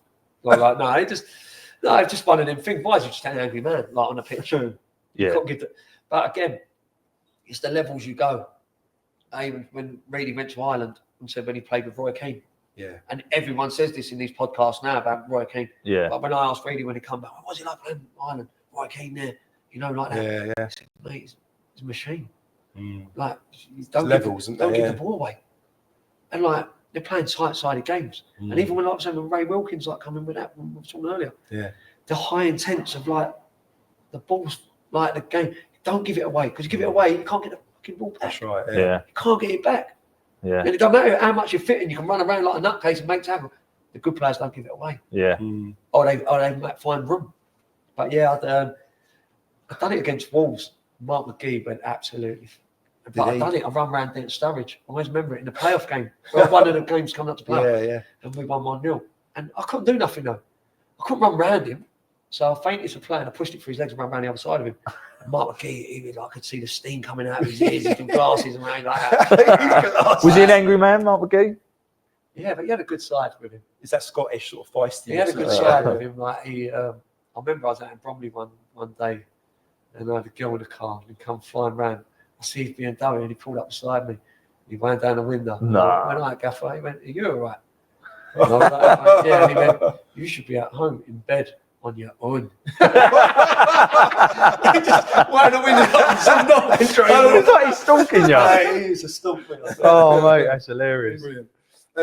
Just conscious we're running out of time. We've got 15 minutes left, so I want to try and get through a lot of these main points. We're gonna. Can we? Because we've been doing so well. We've got loads to talk about. Can we do maybe a part 2 or something over I'd love to, a virtual or something? Because I'd say that, like, I'd love to talk about the youth team coming through, as in them players and me, and the characters of the club. I know we've sat on bits there, but they're from the likes of Bertie being young, you know what I mean? Tony Warner coming in, like Robbie Ryan coming in from Huddersfield. And what's that like, that battle with Robbie Ryan? Obviously, it was with Robbie, fantastic. I've got a lot of respect for Robbie. He probably ain't for me, but but no, with Robbie, he was a good defender. Not saying nothing about going upset, but if you want to base your game on defending, as left backs were in them days, or full backs, and Matty Lawrence, even played today, going up and down, great engine up and down, Matty. You look at him as a player. It was very hard to be called in the barrel. No one really crossed a lot of balls around Robbie. That's true, yeah. Blocked a lot of crosses. I always felt technically you were a better. I feel a lot of Mill fans would agree that technically you were the better player, and certainly better going forward. And you had a great left foot. But I think Robbie, as a defender, he seemed to have that knack of being very tight. And certain managers like that to be tight. I went and played with Martin Allen at Brentford. Mate, I remember bombing on once, and he was like, "Where are you going? Where are you going?" When that back four go up, you stay along the line, the halfway line. Really restricted, Yeah. Where are you going? Fullbacks these days. It's on the left-hand side. Got a bit of a chance here. But he was, but that's what I'm trying to say. Fullbacks now, wingers are bloody goal-scoring machines. Well, go back to Ashley Cole, like you're saying. I mean, geez, he reinvented it. He started it, didn't he? He started it for sure. Yeah. I've got another question from Ifes. On a team day out, who ended up drinking your pint of piss? And how did things develop? That was Warner. That's when I said he'd come for me like that. Oh, was he? Yeah, I think and he spilt it on his coat and picked it out. He was like, "What the fuck's this?" He spilt it on his coat. And he went, "You gonna fucking clean it?" I went, "No." He went absolutely sick on me. No. But big scar slugging on me, mate. I was like, even Mucker as well. Like, and I was like, he proper lost it. It was in the sports bar up at, near the Strand there, mate. He had me up. I was laughing at him, and I swear he was getting the voices. He was looking at me and he was thinking, "I'm going to pop your ginger head off." He slung it on me, and that was it. I was always up to things like that. How did you find the adjustment from playing professional football to non-league football? And what was the biggest difference in the squad, apart from the obvious financial element? And this is from Dolbs, who is actually Tony Dolby's cousin, if you remember him. I don't, Dolby, of course. When again, that era, I'm sorry if I didn't mention that earlier as well, with Dolby. Seeing Dolbs there coming out of that youth team, first team pro, like, in the playing under that with John Dolby. Again, I felt sorry to see with him. If you think about it later on, when you think of football, the club was in a bit of a bad way. So they're trying to survive to stay in the championship because of money reasons. Of course, yeah. He was a young lad getting in. I remember him. I liked him. He had the old slick back Barnet, like long hair, and all that. He was good. Had massive legs, Dolby. Like, did he? Yeah, he was great. Like in like training with him, and I remember like he was like on my team with me. Like, he smashed into something, get you up, give you a goal. And I was like, I remember watching him play. And I was like, yeah, are you Dolby like left footed as well? Local lad. Yeah, good stuff, Dolby. Like, I liked him. You know, but again, it probably wasn't the right time for this football club for him because it was moving a different direction. Okay, yeah. But going back to there. Play with different players. Not saying I was the best player playing down in the conference, but facility-wise, not too bad. Really? Facility-wise, that's interesting. Listen, if you went to Rushden and Diamonds, it was the best training ground. Then it was better than Millwall. Seriously? Really? Yeah, it was better than Millwall. Wow. At that time, that is. To be fair. No, but just saying like that, and then like Brentford, we're borrowing like a college. You weren't allowed to play on like their best pitch was for the youth team. We're playing fucking mud. It's fucking mad when you think about Brentford now. Like how mad is that? I can remember going there, Wally Downs, Jim Stannard, and lads went to me, just turn up, I'm going on loan. I turned up my bag. I went, got your training kit? I went, well, I'm going to bring my Millwall training kit. to train it. Wow. I'd done one day and went home. John Griffin, God rest his soul, phoned me up and went, "Where are you?" I went, "John, man, I've been at Millwall, like, Yeah. I'm coming to Brentford, you're signing me. You're playing in the Championship, now I'm coming down to Division 1. Unbelievable, isn't it? I went like, I'm not saying I'm big time, by the way, not one bit. But No, I'm thinking, but you know what? I felt a little bit down as well. I was expected, gutted, yeah. like, on loan. I went, like, if you make a little, like, Effort. Yeah. Brentford had, didn't they, that the season you went on loan, didn't they sign Leon Constantine from us? No, that was a year later. Or it might be What was he like? Because I always like, he just sort of never See, broke another through. player, what had a great, everyone thought he was a target man. Yeah. I still speak to Constantine the other day. And he like a target man, but he was like a Peter Crouch. I know he's like putting him in that mould, but Yeah. he was a footballer Ball on the player, floor. yeah. He wanted to play football, come short and play. But again, done really well. So we got him off Charlton. Off Charlton. He was banging the goals for reserves though. They weren't This getting is what I'm much trying to say. into the Yeah, first it was team, weird, didn't it? How he... Youth team, And the next thing, he gets the goals. We got him at 32. Not 32, 23, sorry. Yeah. And so he's been around the game. Yeah. Knows what it's about. Because when I used to pick him up.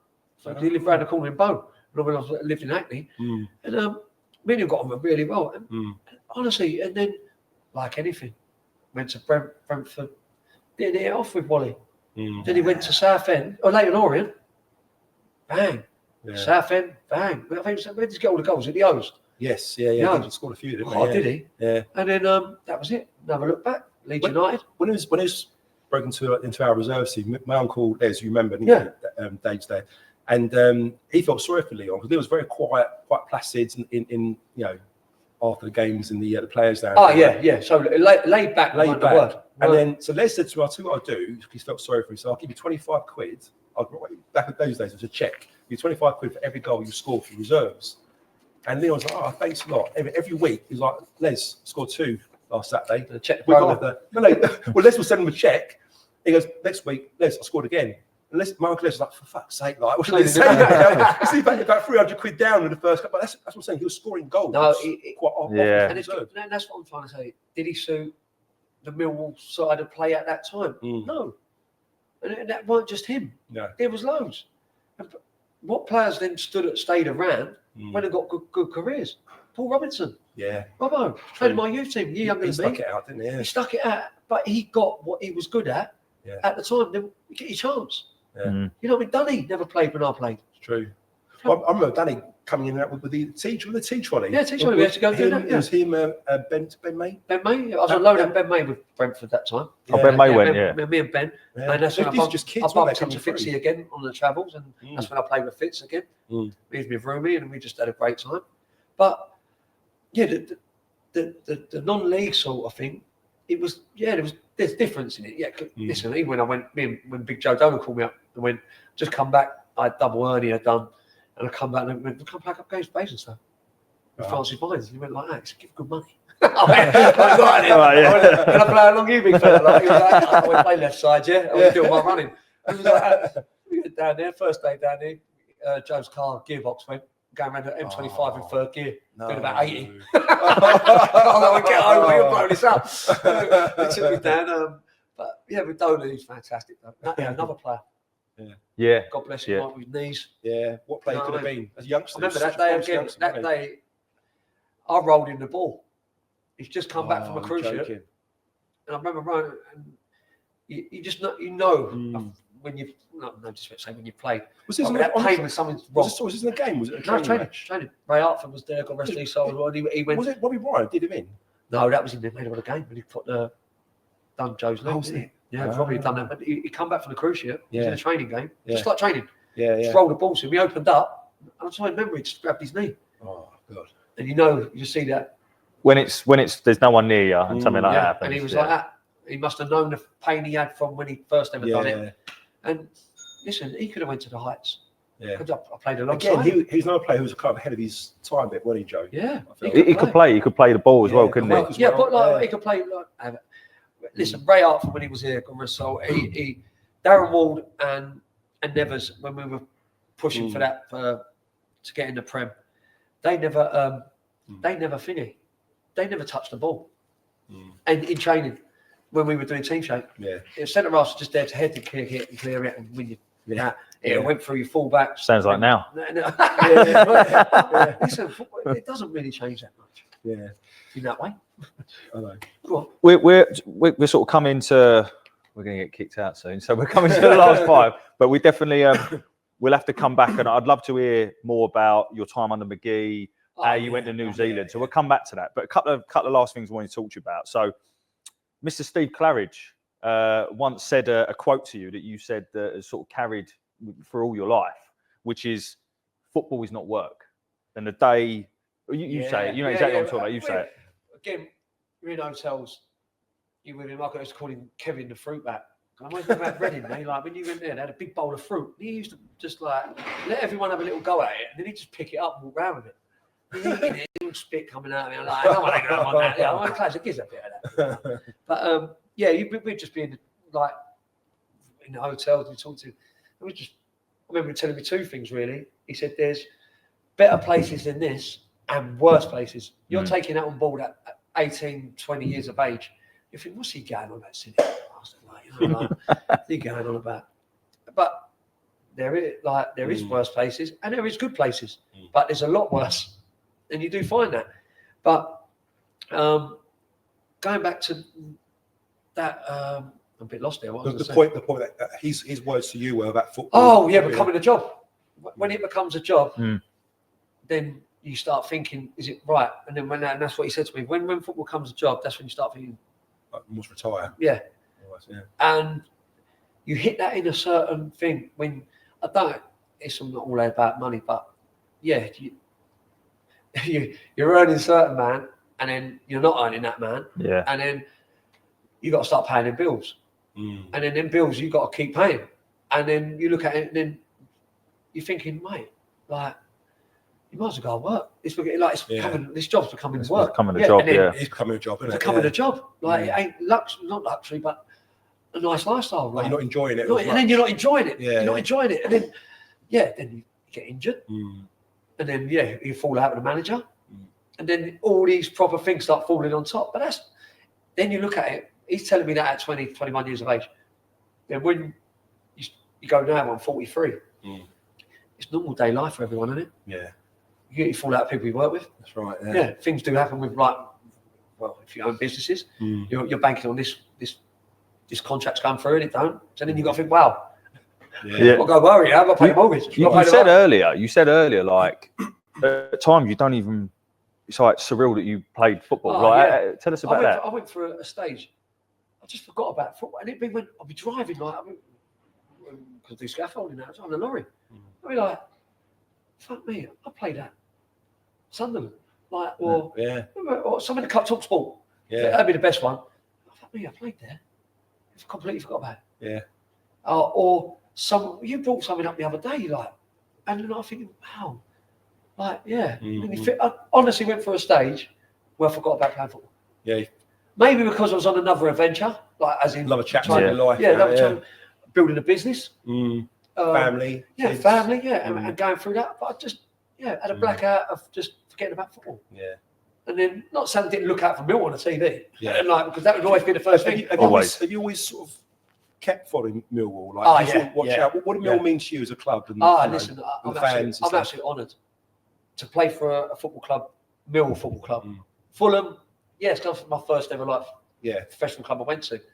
And but it was like, I remember when I left and I went to Grimsby, even when I was at Brentford on loan, even Yeovil, because there's always a telly somewhere in an off window. You've got the dressing room, ain't in the dressing room, but the manager's office, or it'd be in the kit man's office. So you would literally, the game's over, you're coming in, you go in, you have a team, you go and walk out, you check results and stuff. And then to go and have a wall down, mate, you'd slip off. You just slip off, and the ball get on. You know what I mean? And they get on the day. That's all you care about. Yeah, that, and you're looking at who scored? Chopper scored? Harris, Harris scored. Or they're your mates, aren't they? Yeah, and you would say that, because Chopper's. I don't think Chopper left then when I was gone. I think he didn't go to Forest that year, did he? He was after. Yeah, and even and doing well. Yeah, it was like that. I always checked. Always checked for them. Even today. Yeah. Be the first thing. I'm a Liverpool fan in that way. You met Barnes, didn't you, back in the Oh day? yeah, that was one of the best ones. Like West Ham with Scouse. Like that's what I'm saying. These boys looked after me. Tell that story very, very quickly. Go on. Yeah, but, anyway, I think we played. If I'm wrong, who we played that day? We got beat by Man City. I'm sure it was Man City because it was. Somewhere up the northwest. Yeah, no, we were down here. Oh, we were at home. Down here. Sean Wright Phillips, absolutely. Are you driving up? Yeah. I remember that. Battered Robbie. Yes. Yeah. I'm sure that was like his debut season. Well, you got to get on to stop him doing more damage. We did double up on him. Double up on him. And so yeah, we got beat 3-2. I swear it was Man City. And anyway, we jumped in the car. It was me, Tony, and his missus at the time. We literally just booted out of here straight up to Liverpool. Had our gear. Up to Liverpool. We was going up for the Merseyside derby the next day. Wow. And so anyway, we got halfway up the M1 and bang, massive crash. And that's where we met the Man City fans on the coach. Oh, So they were next to us like that, and one of them walked up, come and said, "Listen, you ain't going, mate. It's a multi-pile up." Yeah. Like, Jesus. Scouse was like that, bully, get out, move them cars up. I'm like, Yeah, I'll do it. Yeah. them cars up. He went, how far's that junction back? This way. Bang, whipped it round, booted it back down the junction. He pulled up. Down the slip? Down the arch shoulder. Oh, my God. Down the arch shoulder. We've ended up pulling up out of service. He went, "Can you read a map?" I went, "I can't read." He went, "No sat-navs in them days." He had the old bad boy Audi, you know what I mean? I was like, "What are you going to do?" He was like, he bought this Atlas, you know what it is? He's going like that. I've got the light on. I'm like, "Mate, we're doing, B100, go down there, B8, get on here." Mate, we was up there. Anyway, the phone rings, all right? Yeah. Where the fuck are you, like, on the phone? Like, it's got JB on it. So he's like that. He goes, right, JB, like, so I'm like, and he went, he said, like, she's talking, he said, we got stuck in mad traffic, blah, blah, blah. He said, we'd be up there a couple of hours from wherever we were, hour and a half. He said, well, I'm in the Blue Bar. Like, he said, I'm downstairs, but I'm going to go upstairs. And he was like that. And he went, he says, you mate with him? And he's like, yeah. He said, he's here. He went, say hello to Barnsley. I was like, yeah, shut up. That's some like idiot. Oh, that was John Barnes? Yeah. So he was like, wow. It's Barnsley. Like, I was like, no, leave it out. So anyway, yeah, we pulled outside the Blue Bar. His missus took the car home. We got changed like halfway up. Yeah. And gone in there, went upstairs and just in the Blue Bar on the dock there. And Barnsley was sitting there in some lively shirt. Hey, your gear is rubbish. It's just like doing it. So he must be one of your heroes growing up. It seemed like Liverpool. Yeah. The 80s and 90s. A lot of us in the 80s supported Liverpool. It was him and Ian Rush. And as I said, I told you before, I was left-footed, always Barnsley. Yeah. But I said, I can't be John Barnes. One, Johnny Barnes is black. I wanted to be Ian Rush, but I couldn't grow a stash. You know what I mean? I went like that, and then my two idols, Barnes and Rush. That's why I chose Steve Nicol. Yeah, Stevie Nicol. And then I like spiky ginger hair. But but that night it was just, we had stories, and again, like with the Jimmy Carter thing. Jimmy lived with Barnsley. Yeah. Really? Yeah. But Jimmy Carter, like, he was a character. That's what I mean with Jim. Like Jimmy was from Stone Luton, I was only around the corner from him. Yeah. Acne Downs, like, and Jimmy took a shine to me, like when we come back, and he had the same teachers what I had. Like Billy Bonds, did Billy Bonds bring him back, or Rhino? Someone did, didn't they? I think it was Ryan or Johnny Dopp might have brought him back. You know, Yeah. I just got back, and then me and Jimmy, I've got great stories on Jimmy. He took the underage wing as well before like all the other lot come in. Yeah, and he was great, Jim, and he's telling me stories like, and Barnsley was telling me stories about him then. So I was going back saying, remember when you got locked out? Because what you do, Jimmy used to leave his keys, right? But Liverpool would go away to say play Arsenal. Yeah. And Jimmy had no keys. He'd sleep under like Barnsley's car and all that. Like,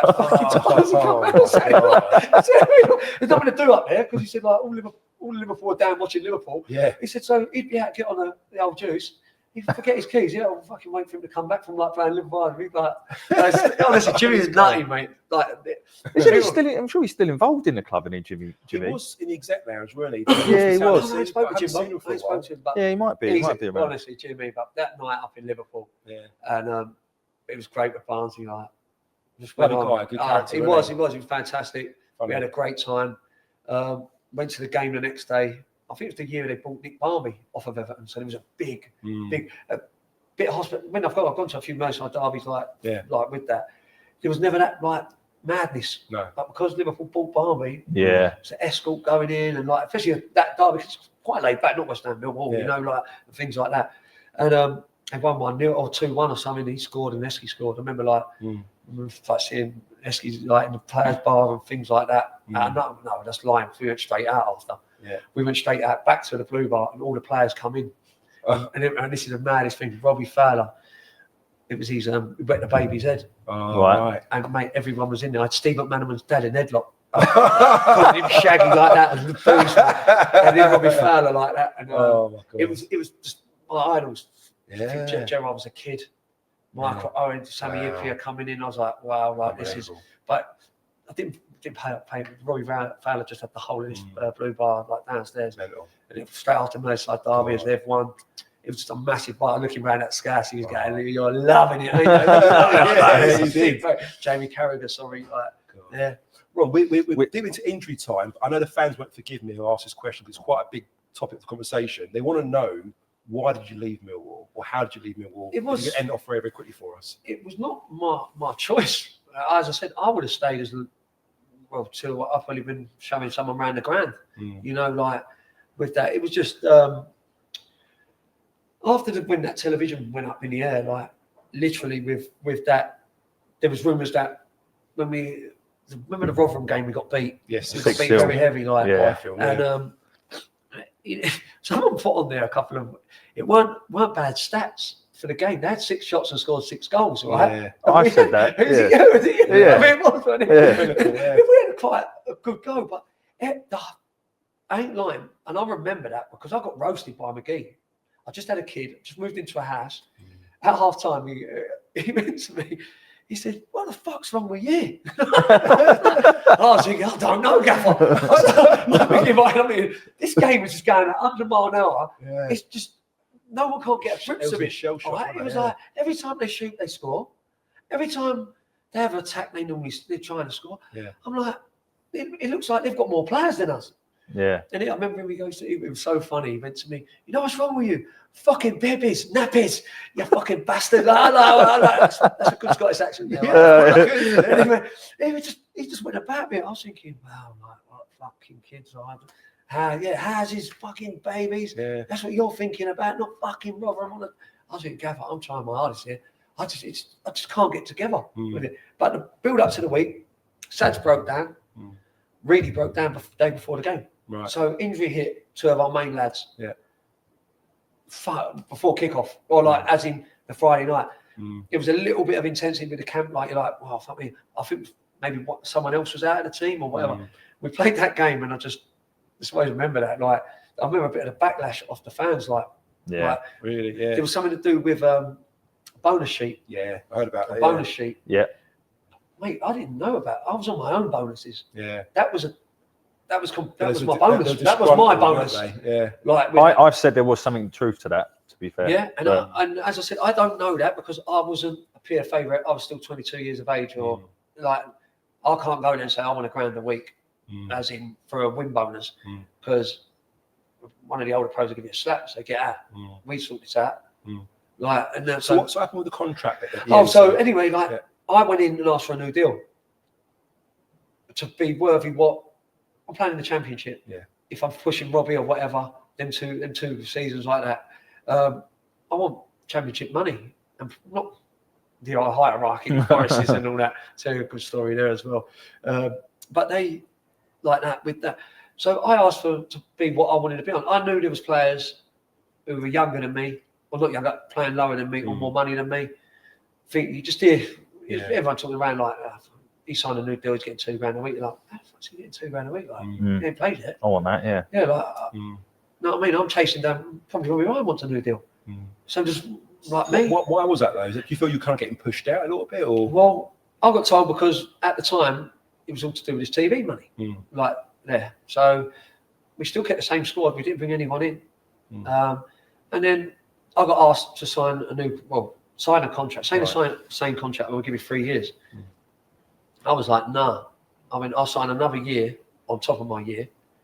Because I had clubs looking at me because I was in that team what was flying. And it didn't backfire. Then McGee, then we start losing. I'll go out on loan to get fit. I wanted to play. I just wanted to play football. I had right up with him. He knew that as well. I went and see him. And then I just said to him, I think it was one game I was in the team, and it was the first time I felt really let down by Millwall, and that was a little bit, not Millwall, as in Millwall Football Club, but yeah, we played Portsmouth here. Remember when Merson absolutely destroyed us, didn't he? right? And Yakubu, was it Yakubu? Yeah. Yes. Mate, I was in that team from the Saturday. They got beat. McGee pulled me and said, look, you're fucking back in. You're back in. I went, all right, Gaffer. He said, look, don't be fucking out going boozing. I never drunk in them days anyway like that. So he said to me, no fucking wrecking. You're in. Worked with Joe McLaughlin that week, doing like just getting myself right. Friday, set pieces, everything's on. I get a phone call. I phone the Gaffer. No. I get a phone call at 12:30. I'm on the A2. I'm in Kent there. Coming down, it's a massive crash. I get a phone call from the Gaffer. I think, what the fuck's he phoning me? Oh my God, I'm going to phone him. Does he know about the crash? Yeah. I'm thinking like, Gaffer. We did stalk you. Yeah, I went, Gaffer, where are you? I've got to be in there by 1 o'clock. I'm at Bexley. Phone Bexley to the den. I ain't getting there. Yeah. So I went, Gaffer, look, he went, take your time. I'm like, what? Take your time. And when you get here, come and see me. So I bowled in at 1:30. We're supposed to be at 1. Everyone's sitting in the dressing room. Everyone's quiet. Like, I'm coming. Normally, I'm like always fucking about. I walked in. When I see everyone's expression on their face, no one's got no kit on, no nothing. I'm thinking, what the fuck's going on here? Next thing, going. Ray's sitting there. Ray normally like chirpy, just sitting there like that. And McGee went, "Oh, you're right. What's the matter, Gaffer?" He was like, "Sit down." I said, "No, stand up." And he was like, I've been fucking sitting in the car long enough. And he said, "You're not playing today." I'm like, what? I just went, all right. I thought, listen, there's a game out there. My mates are there. I don't want to start going like fucking turning over tables and all that. And I honestly wanted to do that. And I see him because I was like, what the fuck? Like, what? And I went to him, went to say, is it because I'm late? And I went, all right. And I said that. And he went to me, you're not on the bench.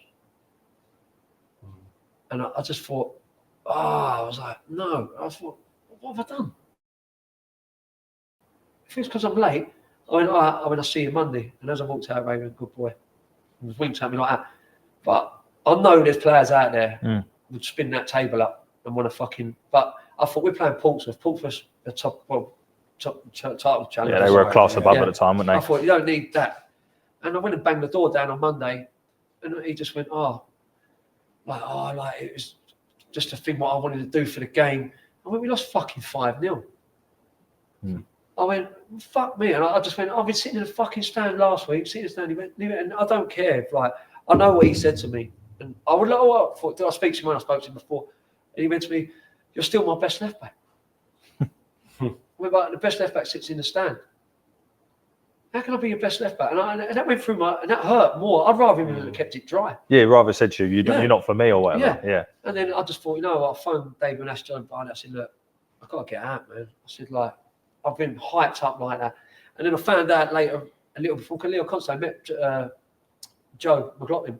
And he said, like, Joe, thought you had the ump of him all over these years. It's football. What do I do today? Still think about it and all that? Yeah, you think about it. It's done. But I'd more think about what I've done with Chop. You know what I mean? Like, that hurts me more than that. Like.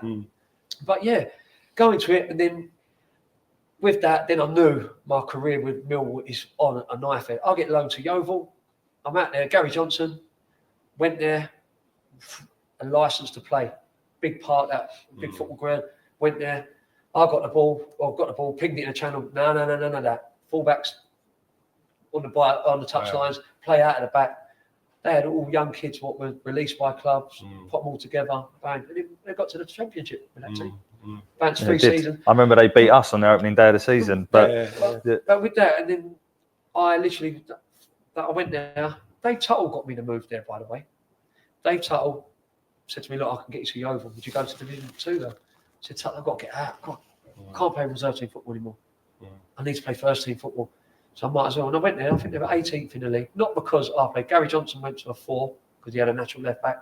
They used to play 3-5-2. I played a 4. He told me what he was going to do. We won the first 5 games. We joined second in the league. So we won the first month. We drew 1-6.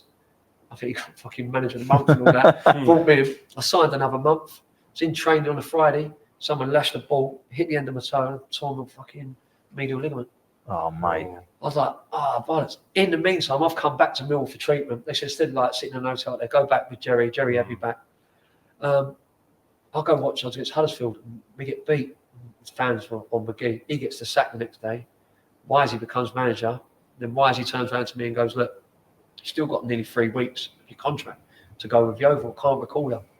So get fit. Ray went to me, Ray Wilkins, at the time. I'll sort it with Gary Johnson. You're staying here. I said, but my contract's up at the end of the season. I need to, if I ain't getting here, I need to get a contract there. Don't worry. We speak to your agent. Renew your contract.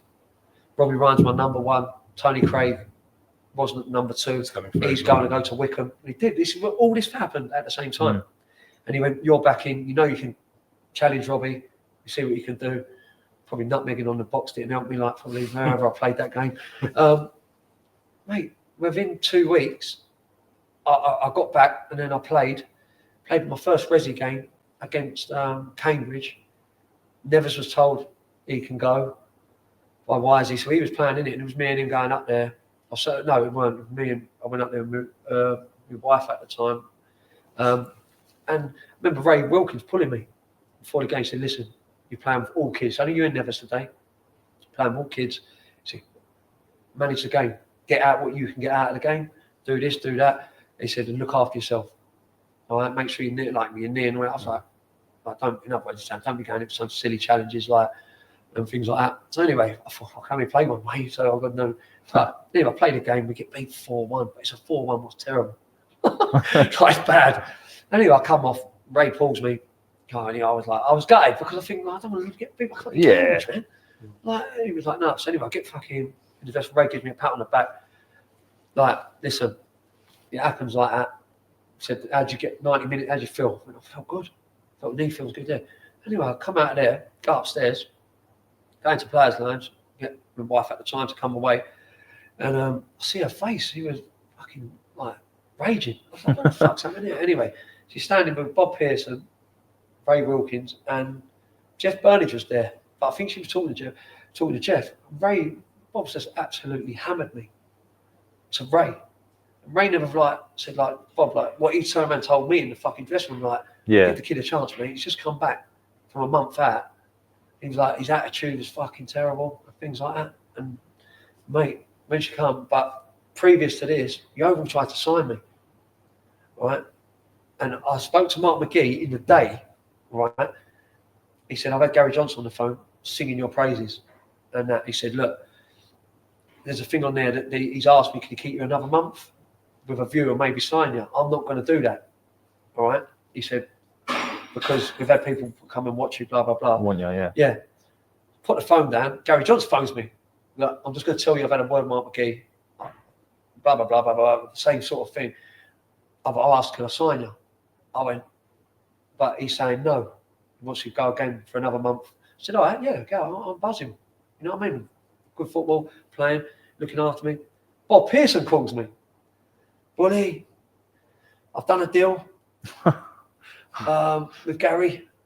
I'm thinking, fuck me, I've had Mark on the phone, or Gaffer, on the phone an hour. What's it to do with you, Yeah, your Millwall career, this is what he just said. I swear down on my kids, your Millwall career's done. I've got you the same money there. They're going to give you the same contract. You're going to get more signing on fees to buy a gaff down there. I'm like, when the fuck did you become my agent, Bob? I'm like, are you fucking joking? I went, so now he stormed up a bit. So I was in shock. I'm in the hotel room. I'm like, so put the phone down. I phoned my dad. I said, Dad, I didn't even phone my agent. I said, put it down. My dad phoned Bob and it was fucking razor. I'll bet, yeah. And that was it then. I swear to God, I was done. So it's kind of taken out of your hands, basically, weren't it? And it's saying it was Bob. I don't know. It might have been a lot of things to that, but he never spoke to me after that. Never spoke to me. Never.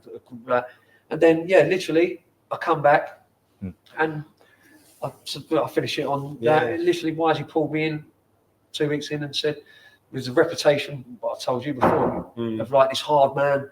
I went, no, I ain't a hard man. I ain't like that. I said, aggression like that. He said, we don't see it in you. I was like, yeah. I said, all right, fair enough. And he went, look, I've got you in here now. Your career's over. I was like, at Millwall anyway. Yeah. That contract what I was offering you is now not going to happen. And he said, like, Brentford want to take you. I was like, fuck. Seen their training ground, And then that's when real football begins then. Yeah. Was it hard to take? That year was just terrible, like, for me. Feeling low and they say about people putting arms around you and things like that. But that was hard to take. So we've got to end things off. No, I know, because we're in just here. Final words to Millwall fans before we end this. Well, yeah. Again, it's an absolute privilege to play for a club like for Millwall Football Club. I made my debut for Millwall Football Club. Although you speak to players making your debut, but I play for a club what is recognised around the world. I've been around the world with football in Europe and things like that. Millwall are recognised, and what can I say? It's an absolute privilege to play for such a wonderful club. And what it's left on me as a person with the group of lads, what I work with as well, made me, I know the man I am today in that way. Yeah. And thank you to you all. And speaking of privilege, it's been a privilege to talk to you. So thank you, Ronnie. And I think we've got through about 10% of the questions we want to ask. So we've got a lot more to ask. And also just want to say a massive thanks to the club as well, because for giving us the opportunity in this brand new, it's pucker to be fair, Spitfire Bar. I can testify the beer is decent as well, because I've always been a bit sceptical when the beer is decent. But thank you very much, especially to you, the listeners. We do this because you listen, and we're just hoping to raise as much money for Cancer Research UK this year. So thank you as always. I'm sure we'll be back. Until next time, bye for now.